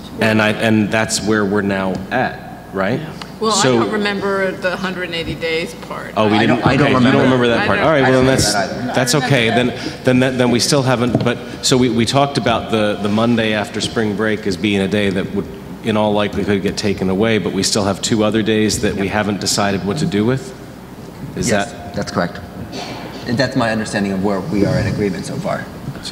So are you taking, let's say, Thursday and Friday of spring break, the before that Monday, or are you going from 182 to 180? We're adding 2 more at the end. Or adding 2 more at the end, and then you have to change graduation. And then we have the graduation Can't issue. change graduation. I don't think we can actually No, 'cause take we the can't 18th change- because that's Good Friday. Yeah, We I was can't going to change- just say, Yeah. you meant the Thursday and Yeah. Friday before Easter, as in We Holy can't. Thursday and Good Friday? We can't. We can't do that. No. And I think the first 2 days are Passover. Yep. So we can't touch spring break. And graduation can't be changed because we've put down a deposit The for one thing project graduation. The one thing that I would be willing to do is to allow 180 just for seniors. Something that I would Well, where are you going to find the 2 days for the rest of it? add it to the end. Oh, I see. I would just, at that point, I would just give them all But, you know, 180. but I because think that those Claire's 2 days, point- they're not going to do anything else. Claire's point is, was well taken. That those, when you not. start adding, I was originally thinking we would add them to the end, but I think Claire is right.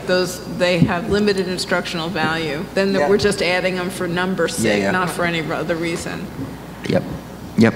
And we did it. We did it with Six we did it with 6 snow days. We did it with I think Sandy. if ever there was a year to cave on the 182, this you may made be me- the year to cave on the 182.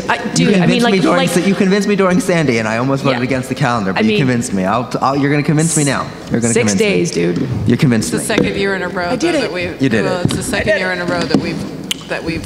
So will a communication go out from your office about this? I guess after Thursday. Are we set on this then? Yeah, yeah, I'm set. 180 days, 3 180. days on the end.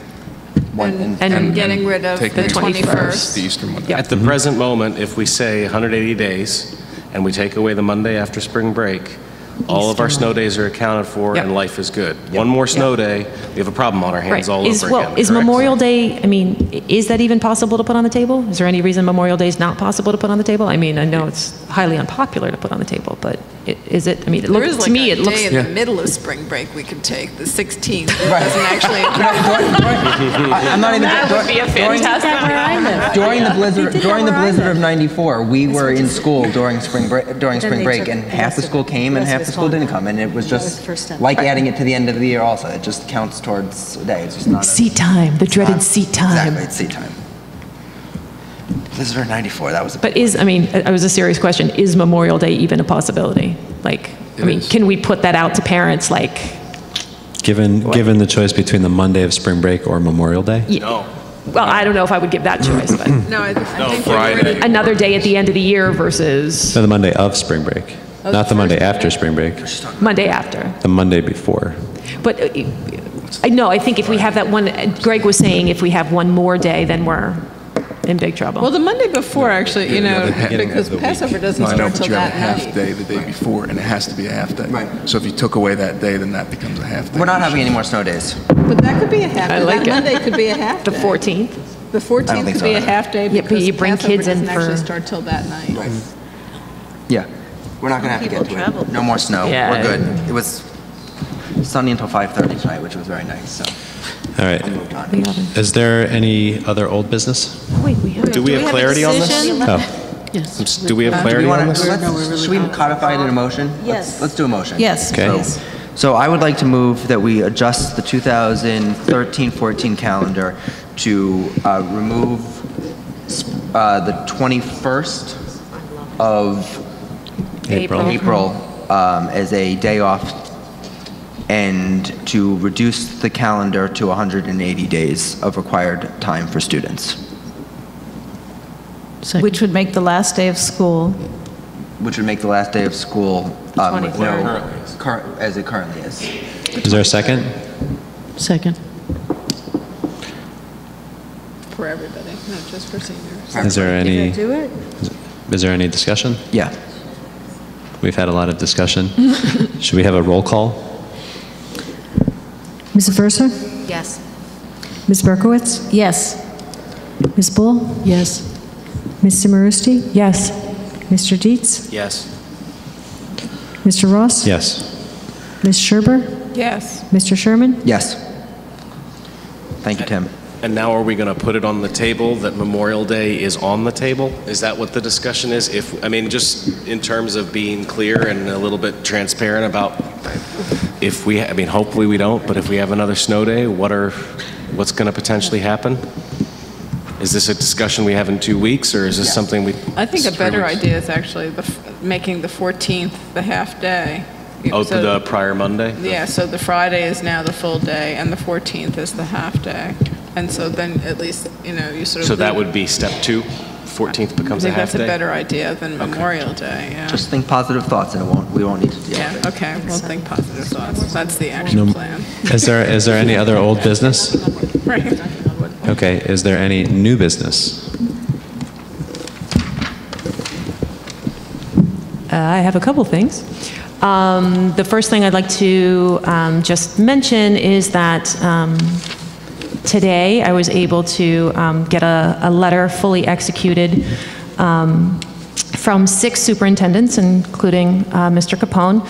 It's the superintendent of the East Brunswick Public Schools, Highland Park, New Brunswick, North Brunswick, South River, and goodness gracious, who am I forgetting? Edison, Dr. O'Malley and Edison. The 6 superintendents have come together to sign a joint letter of opposition to the expansion of the Hatikva International Academy Charter School. I'd like to suggest that we put that letter up on the website so that can be viewed by the community. I think it's a very strong statement. Clearly, it was sent to the Commissioner of Education in hopes of impacting his decision, which is expected this Friday, the 28th, although these kinds of, it'll be interesting because these kind of decisions, whether there be charter approvals or what have you, have been kind of running late lately, but the 28th also happens to be the Commissioner's last day. So we'll see what happens on Friday. But that was I think a very positive, strong statement from those superintendents to try to, I mean, really for the most part, protect the budgets of our public schools. As we've talked about a lot recently, the charter tuitions are really starting to take up a significant chunk of our budget. Our full cap plus, I think it was about another $40,000 for next year. So that's a not insignificant piece of the puzzle. And if we can stop Hatikva from doubling in size over the next 5 years, I think the effort is well worth it. Thank you for organizing. Yeah, thank you, Darcy.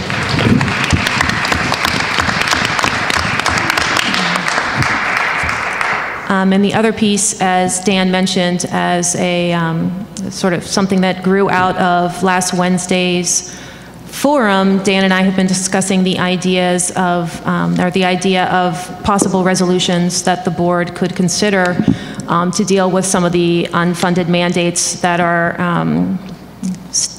coming at us full steam ahead.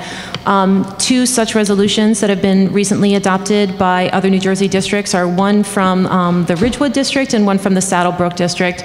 They kind of take different approaches. The Ridgewood district,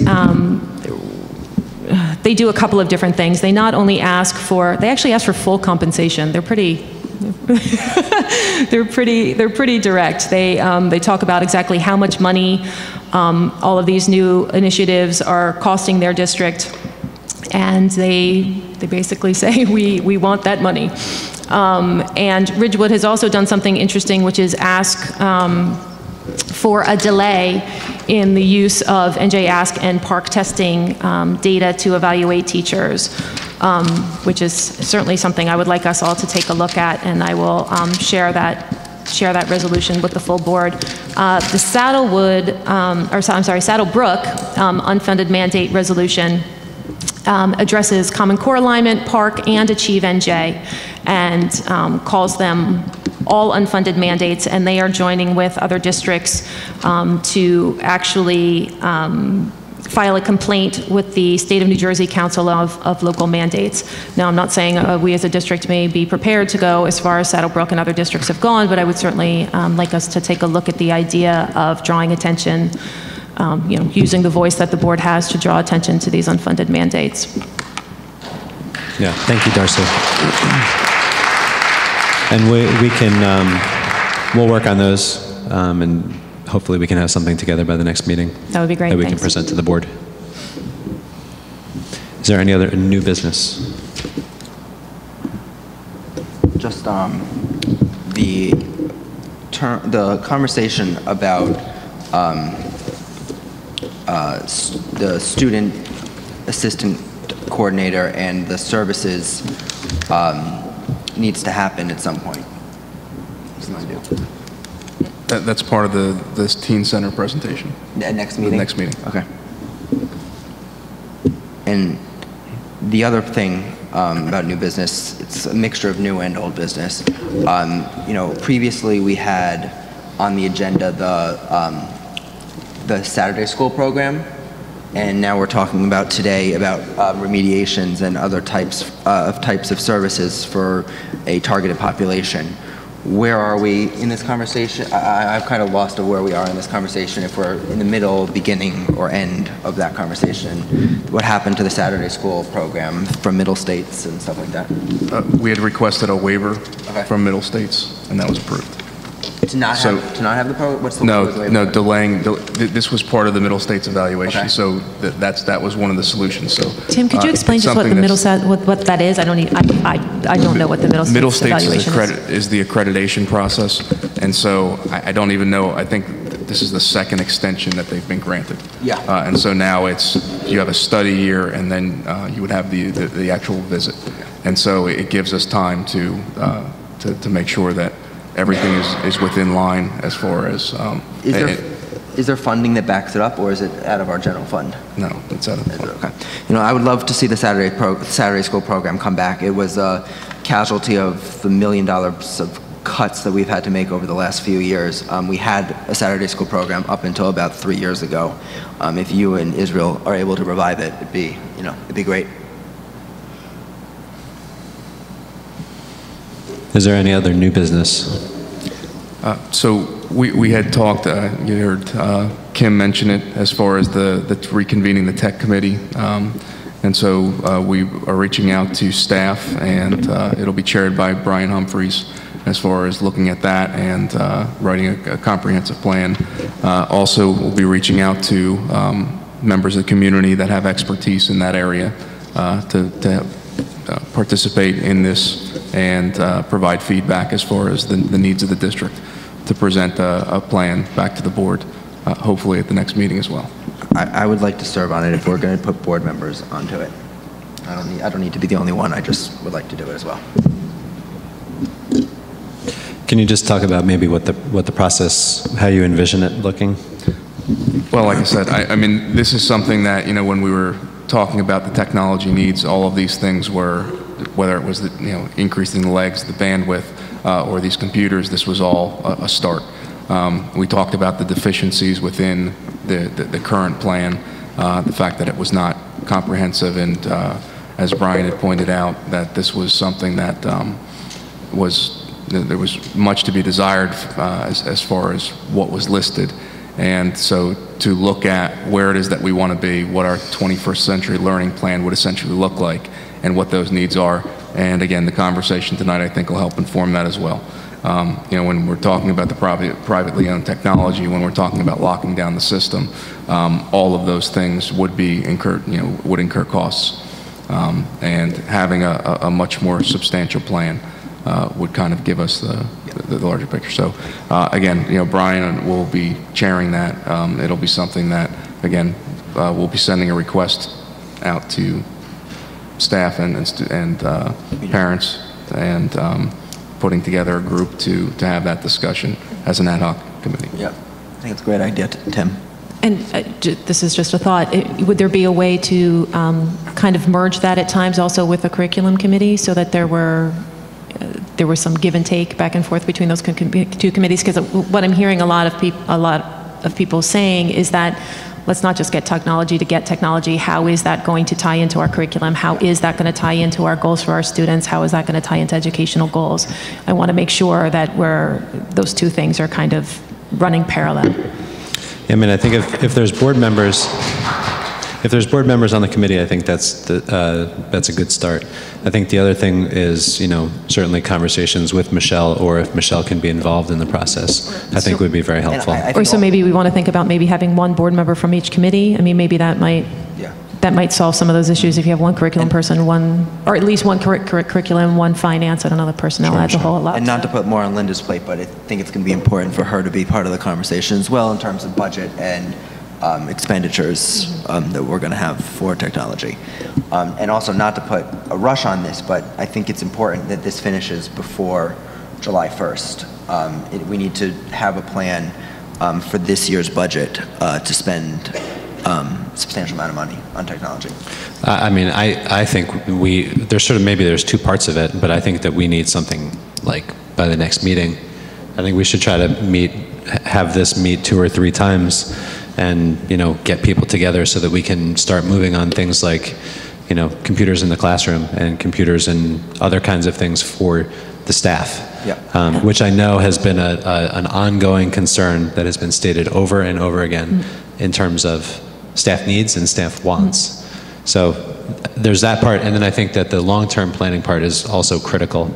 But I think maybe there's sort of two pieces of this. And maybe there's a third piece, which might be including someone, I don't know if any of us has this expertise, or looking for people in the community, somebody who has grant writing background, so that we can look at how that might play into that as well. Yeah, absolutely. Well, I appreciate the putting this together. I think the community, we certainly have heard a lot of voices from the community that this is an important thing. We recognize that the input from a lot of different folks is critical in this process, and hopefully this will be something positive moving forward. So I thank you, Tim, for putting it together. I think we're going to find no shortage of community members looking to serve on this committee. Yes. So if you're interested, email the board. Is there any other new business? We have reached time for public comment, number 2. The Highland Park Board of Education welcomes public participation and has reserved this time for your comments. When you come up to speak, please state your name and your address and sign in. Again, I will ask for comments to be limited to 3 minutes.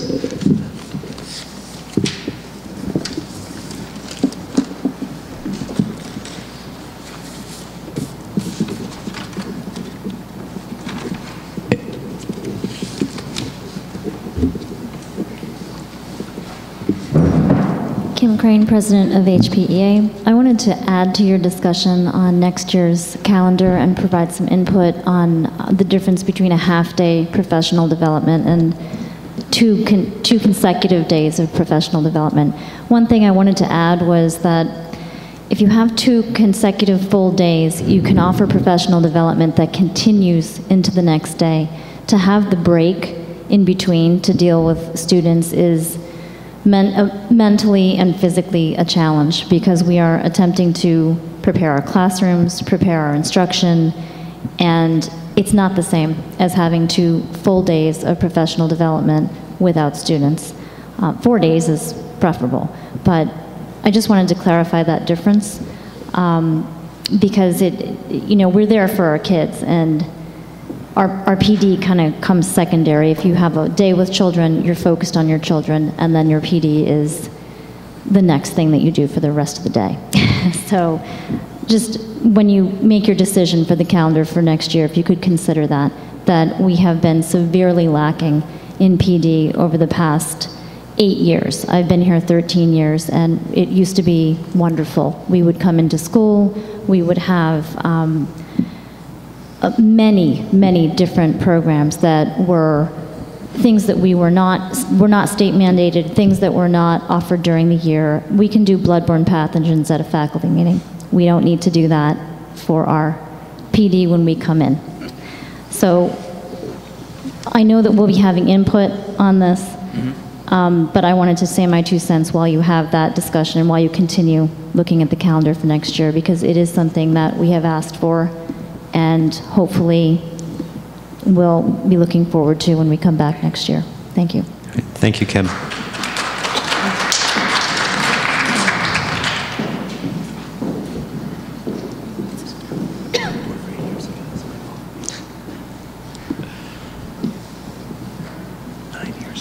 Sharice Richardson, 227 Benner Street.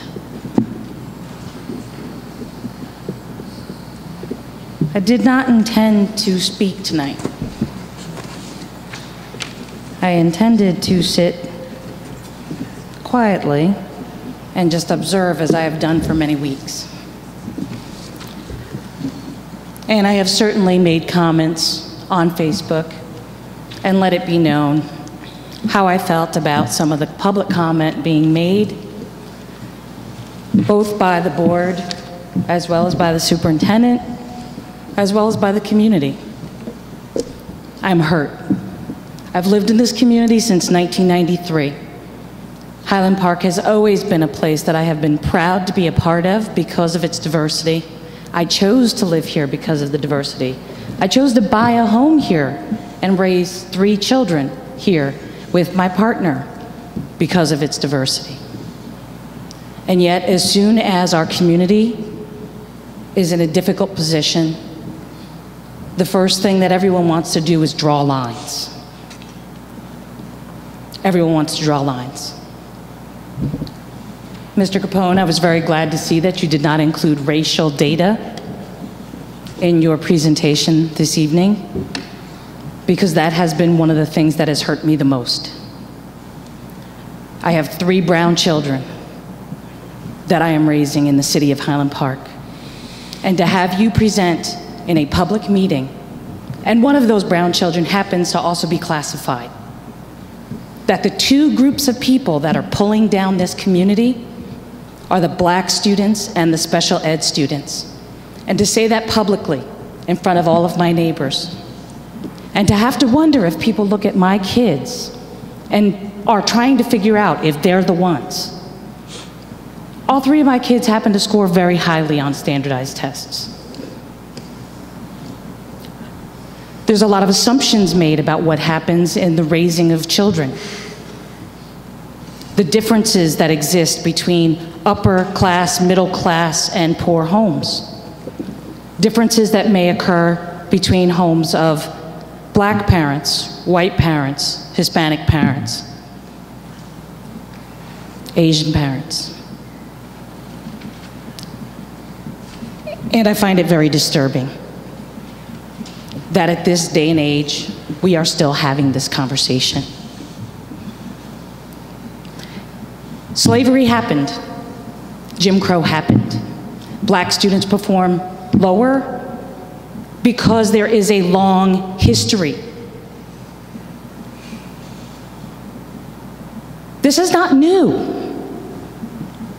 These gaps exist everywhere in the United States. This is not new. And I am not trying to put guilt on anybody in here. We all try our very best to raise our kids in a way that we want them to respect people. And that's why we live here. That is why we chose this town. So the only thing that I ask of this community is to please think before you speak.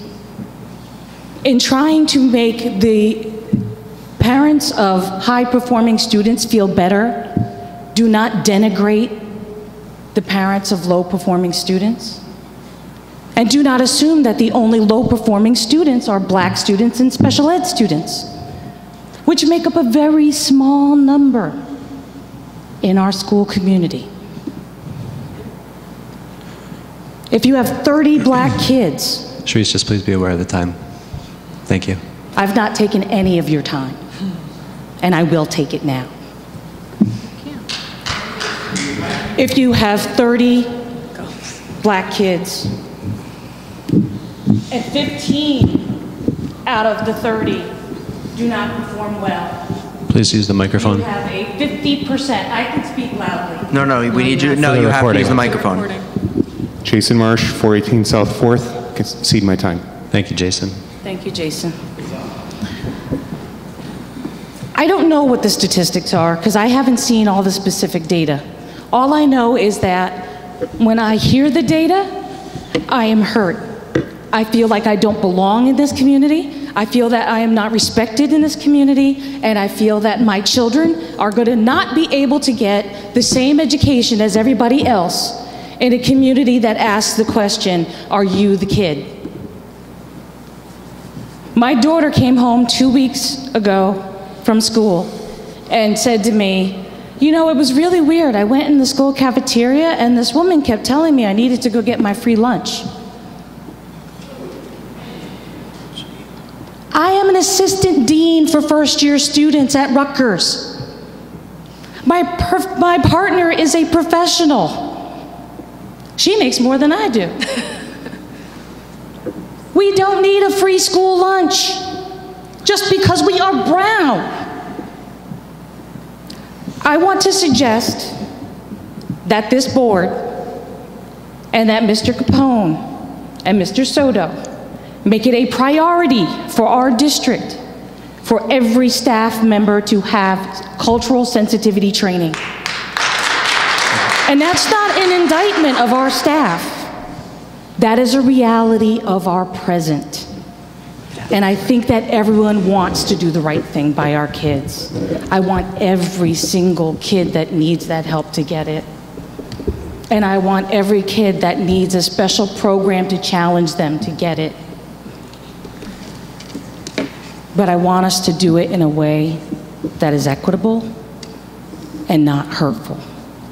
Thank you. Thank you, Sharice.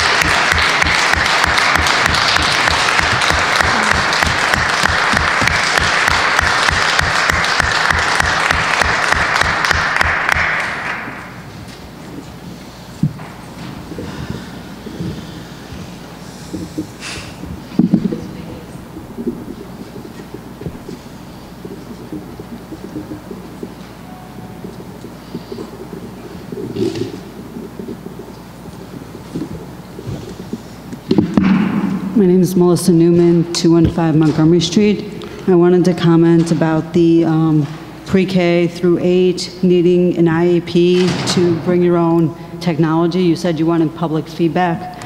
My son, when he had his parent-teacher conference back in October, because he has problems with handwriting, he's in 4th grade, her recommendation was that he should type on the computer. So I think that the policy should be more like that if the parents and the teacher have a conference and together they decide that the child bringing their own technology would be in the best interest of the education of the child, that should be acceptable as opposed to requiring a formal IEP. Thank you. Thank you, Melissa.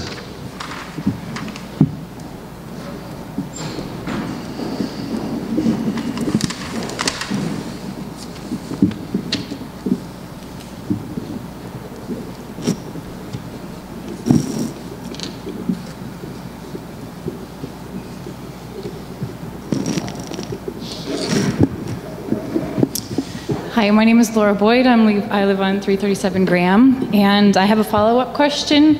I would understand that there is a new kindergarten curriculum. I have a pre-K student, and so I just wanted to know the name of the curriculum and how the curriculum came to be decided upon, and if there were, if there were choices for the teachers, if they brought it forward to the board, how that was decided. Do you have the name of that? Oh, yeah. Tim, all I know is that the teachers in kindergarten and 1 chose Imagine It, which is a reading program, I believe. Were they given, they brought that forward to the board to change that? So that was brought to you, that wasn't like we have these 2 options. Correct. Choose between the 2. They said this is what we think is going to be the best, and so they're all going to be doing the same Imagine It. So these are tier 1 materials. Okay. So we started back in January. We met with the teachers and we identified, we brought resources forward, and teachers brought resources forward as well. And back then when they picked the tier 2 materials, which are the ones that we were discussing as far as the that they've actually been put into the classrooms, the book room, and the leveled readers. And then these are the tier 1 materials that they've been waiting and having additional conversation about. So that's taken about another month to do a full review and identify that, and they just came to conclusion today. Okay, so this is something they're all on board. I'm concerned because as a, pre-K student, she'll be in kindergarten for the first time that this is going to be implemented, and I just wanted to make sure that... And these are resources. This is not a curriculum. So it's not a curriculum, these are just resources. These are resources for teachers to use. So again, the priority with what we've been doing with these resources is making sure that staff have the ability to choose what materials they use for students to meet them on their level, to take them as far as they can be. To make sure that we're addressing their needs and making sure that it's appropriate, but that decision is made by teachers in the classroom every day. That's not something one that classroom teacher, one kindergarten class might be doing the different than another. They absolutely should be. Okay, that's what I was wondering. They absolutely should be. Okay. The expectation is, again, that they're making decisions based on the students in their class. No two classes are the same, no two kids are the same. Okay, great. And I just want to add something too. There was in the board meeting, I think it was the second meeting in January, we had the group of teachers that was involved in this, or was a group of teachers from that group. It was the grade level representatives from all of those grade levels came to the curriculum committee meeting and, presented the process that had gone on, presented the choice of materials, presented that their feedback, had resulted in the slowing down of the process in one direction and the gathering of other materials in another direction. And then Kim Crane spoke about that at the board meeting as well. So this has been a process that has been very inclusive, and we're looking forward to them implementing those materials in the classroom. I think we owe a lot of applause to Tim for leading that effort in the way that he did, and then making it so inclusive and keeping the word and keeping the tradition of this district of just making an open and transparent process. Yeah, absolutely. Thank you, Laura.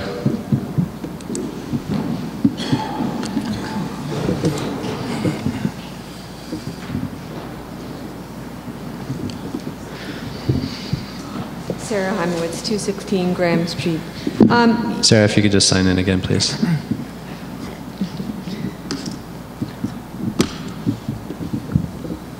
Thank you.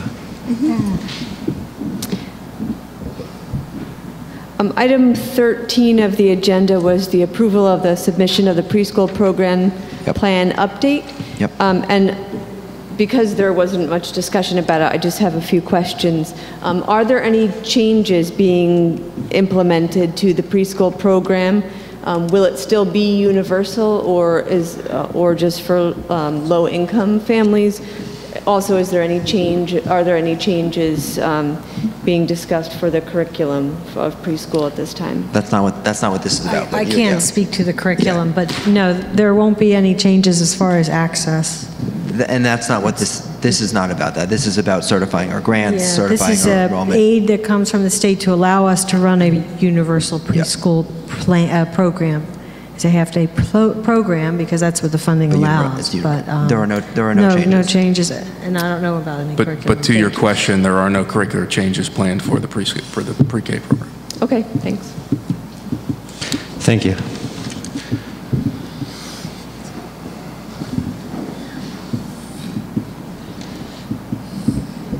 Hi, Ann Gowan, South 2nd Avenue. I understand the board has moved the first public comment to after the committee reports. Did I understand that correctly? I think I and other members of the public would appreciate it if maybe we could get the agenda a little bit earlier then, so we could provide some feedback, perhaps in writing, in lieu of being able to speak before the votes on the committee hearings. The change in the change in the bylaw moves the discussion and the movement of the discussion of the reports of the items on the agenda. Okay. Let me start again. The change in the bylaw moves the committee reports to prior to public comment. After public comment, the board votes on the things that were. I see. Question answered. Thank you very much. Sure. For example, the bandwidth issue would have been resolved in the reports before. Yeah. Thank you, Ann. Fantastic. Thank you. Thank you. Is there any other public comment? Thanks.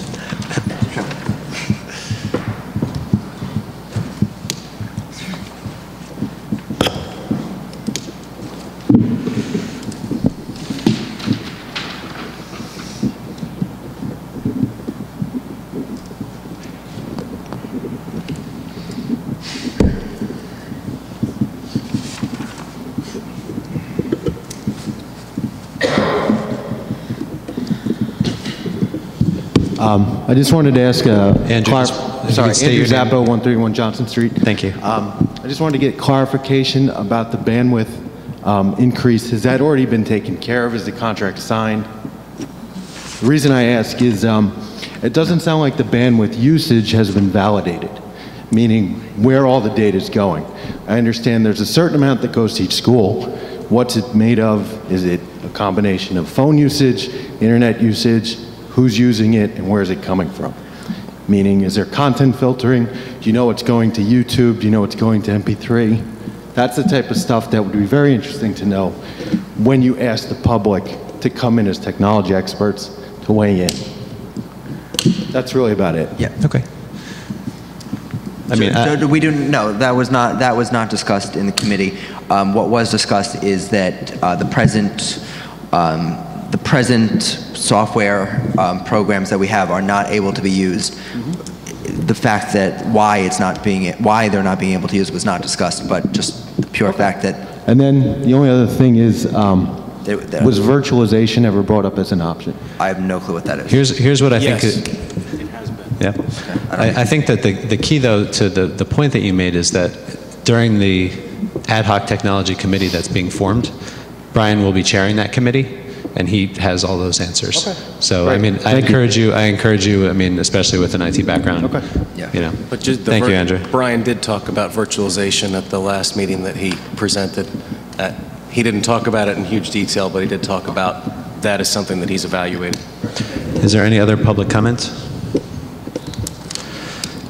Okay. Oh.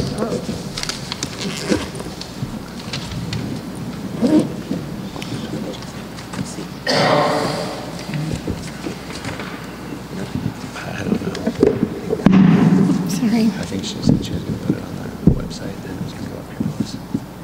Michelle McFadden, Dina Cola, 118 South 2nd Avenue. I wanted to ask about the bulletin board situation.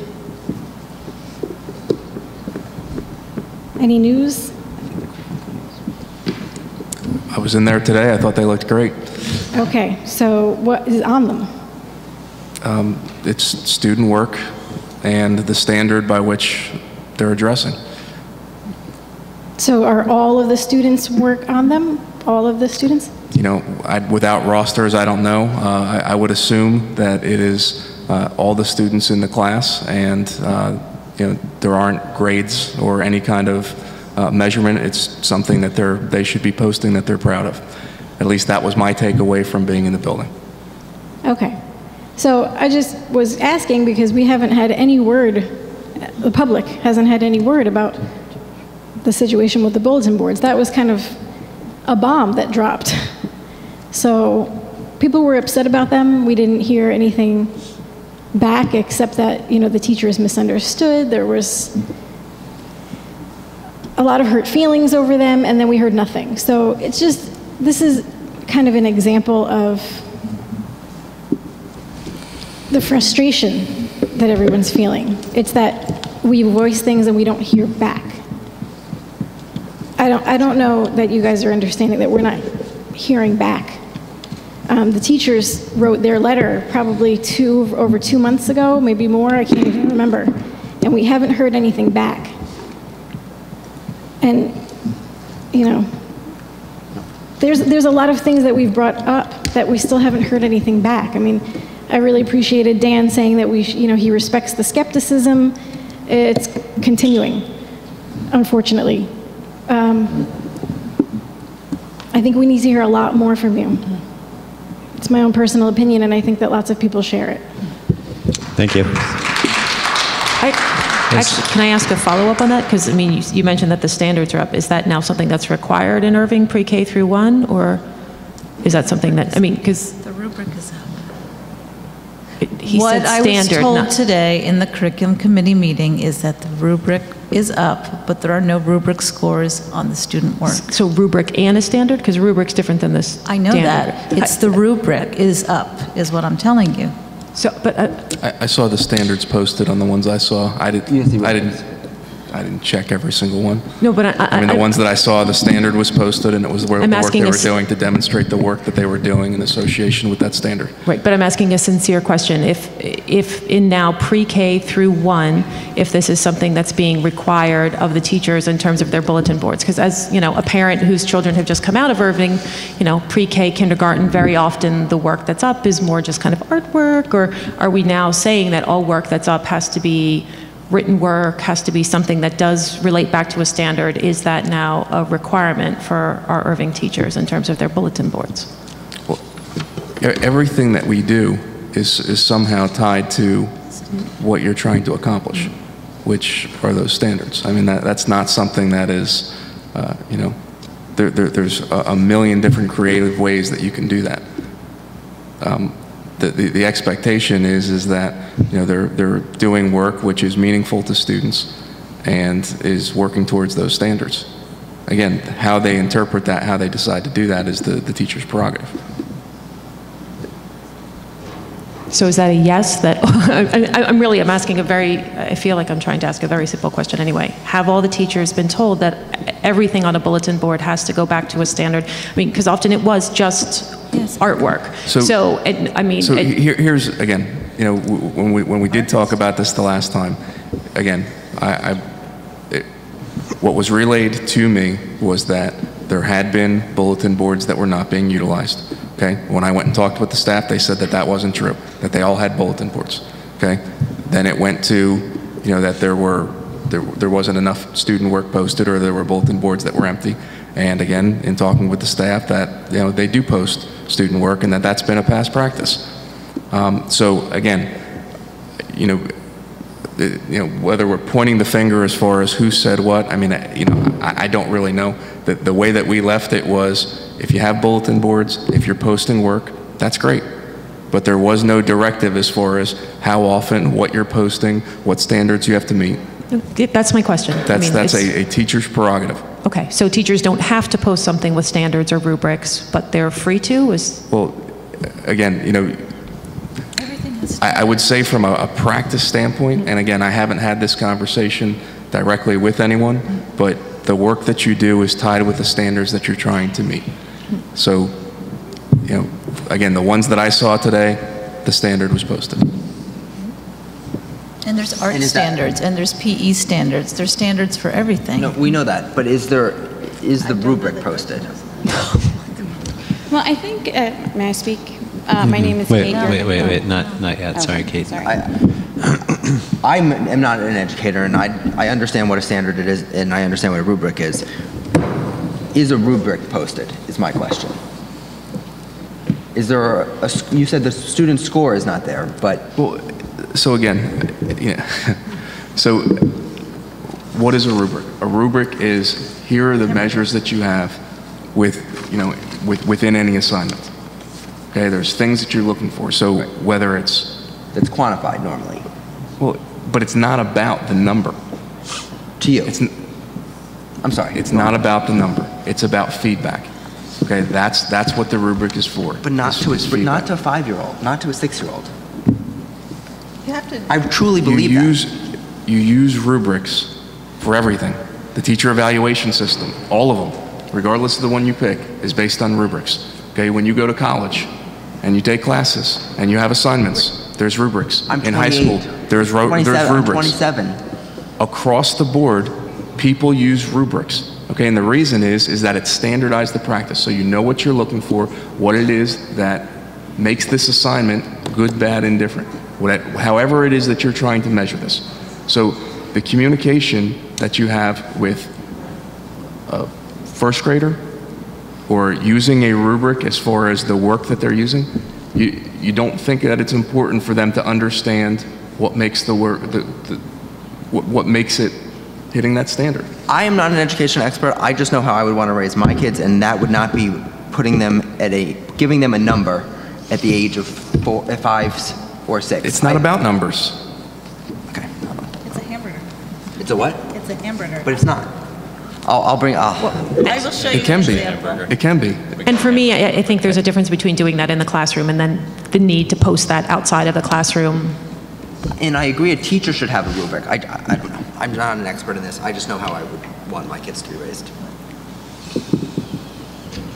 Well, I think we got some very concrete feedback from the teachers last time when this came up in the form of a letter from the Irving teachers that I think we need to take into serious consideration. It's my understanding that's been dealt with by the administration, to the best of my knowledge, that there's clarity in that process now. Kate? Hi, Kate Yerga, 137 Hill Street. I think one of the issues that the community had about the billboard, about the bulletin boards rather, was that there was really this issue of misunderstanding or not misunderstanding, and going back to the PowerPoint presentation that was brought up at the last meeting. And I know it has been Oprah'd, information, anything that has been going out, and I know it's been a while since we've heard about it, and I was wondering, are we going to get that the PowerPoint anytime soon? Are we going to, is the public going to be able to see that PowerPoint? Because it seems to me that it really, I think this was the issue, a big part of it. First of all, that students' scores were posted. I think that's number one. And also number two, that the administration seemed to have given the teachers directives and then said that it was a miscommunication on the teacher's part. And I think that's a big problem on the part of the administration, that they, told the teachers one thing and then told the community another. And I'd really like to see the PowerPoint if possible. Thank you. Thank you, Kate. Is there any other public comment?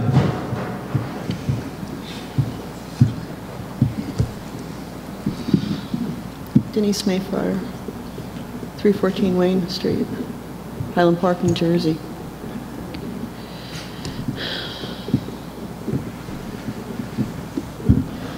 Okay, I'll make it fast. I just wanted to thank you for Darcy, actually, but also you, Dan, for discussing what I brought up last week, and I don't know if other people brought it up or not, but having the finance and the curriculum committees at least publicly open, if not, publicly commented upon. And that seemed to be where you were going, and that's fine. We kind of just want to know what the process is.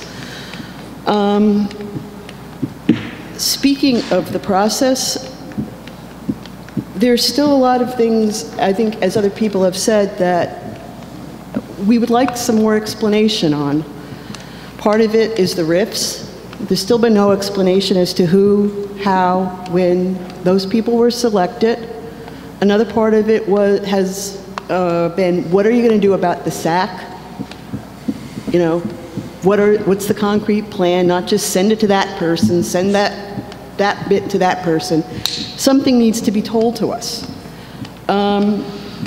Another thing that you said that I was happy to hear, very happy to hear, because I'm one of the ones who've said, it looks like this is Brood Academy coming to town.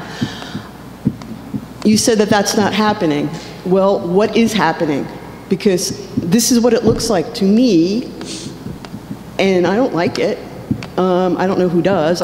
Maybe you guys do. I don't. Because it looks really like we're moving towards teaching to the tests, to keep teaching to the test, to keep teaching to the test, because you're never going to get that small percentage of kids, whoever they are. There are always going to be people who are not passing the test, whatever the test is. And yes, we should do everything we can to help everybody achieve to the best of his or her ability. But, let me throw something out here again. I'm going to throw out what Michelle Fine said the other night at the park thing that you were at. Any consideration of moving to some kind of performance-based evaluation? The Performance Standards Consortium in New York seems to do pretty well. I checked on its website. It's what she referenced in the park forum. I thought it seemed fabulous. Here's where a kid from any kind of background, from any kind of learner, can demonstrate his or her abilities rather than how well they take tests. that having been said, I appreciate you all staying up here this late and listening to all of us go on and on. Thank you. Thank you, Denise. Thank you.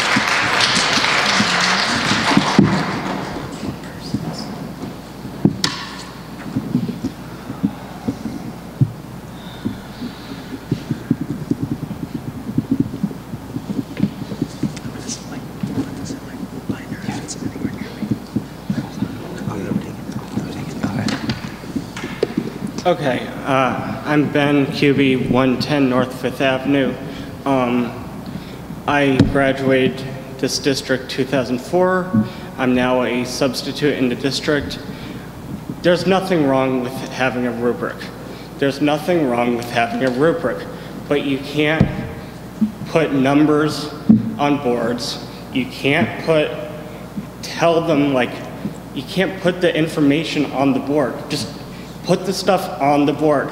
If you guys want to see how other schools work, why don't you go see other schools?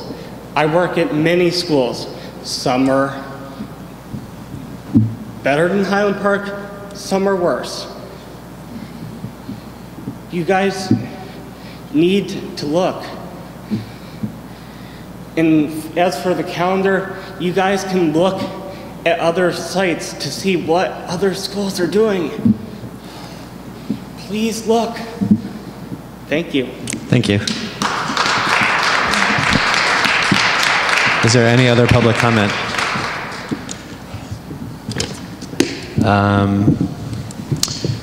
So we have item 14. We need a motion for item 14.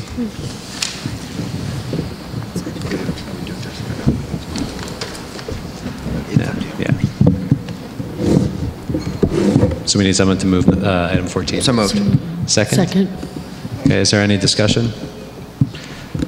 Linda, could we have a roll call, please? Ms. Aversa? Yes. Ms. Berkowitz? Yes. Ms. Bull? Yes. Ms. Simarusti? Yes. Mr. Dietz? Yes. Mr. Ross? Yes. Ms. Scherber? Yes. Mr. Sherman? Yes. And I'd like a motion to go into executive session at 6:30 p.m. on March 17th. So moved. Second. All in favor? Aye. Aye. All opposed? Motion to adjourn? So moved. So moved. Oh, is that all? Aye. Aye. All in favor? Aye. Thank you. St. Patrick's Day.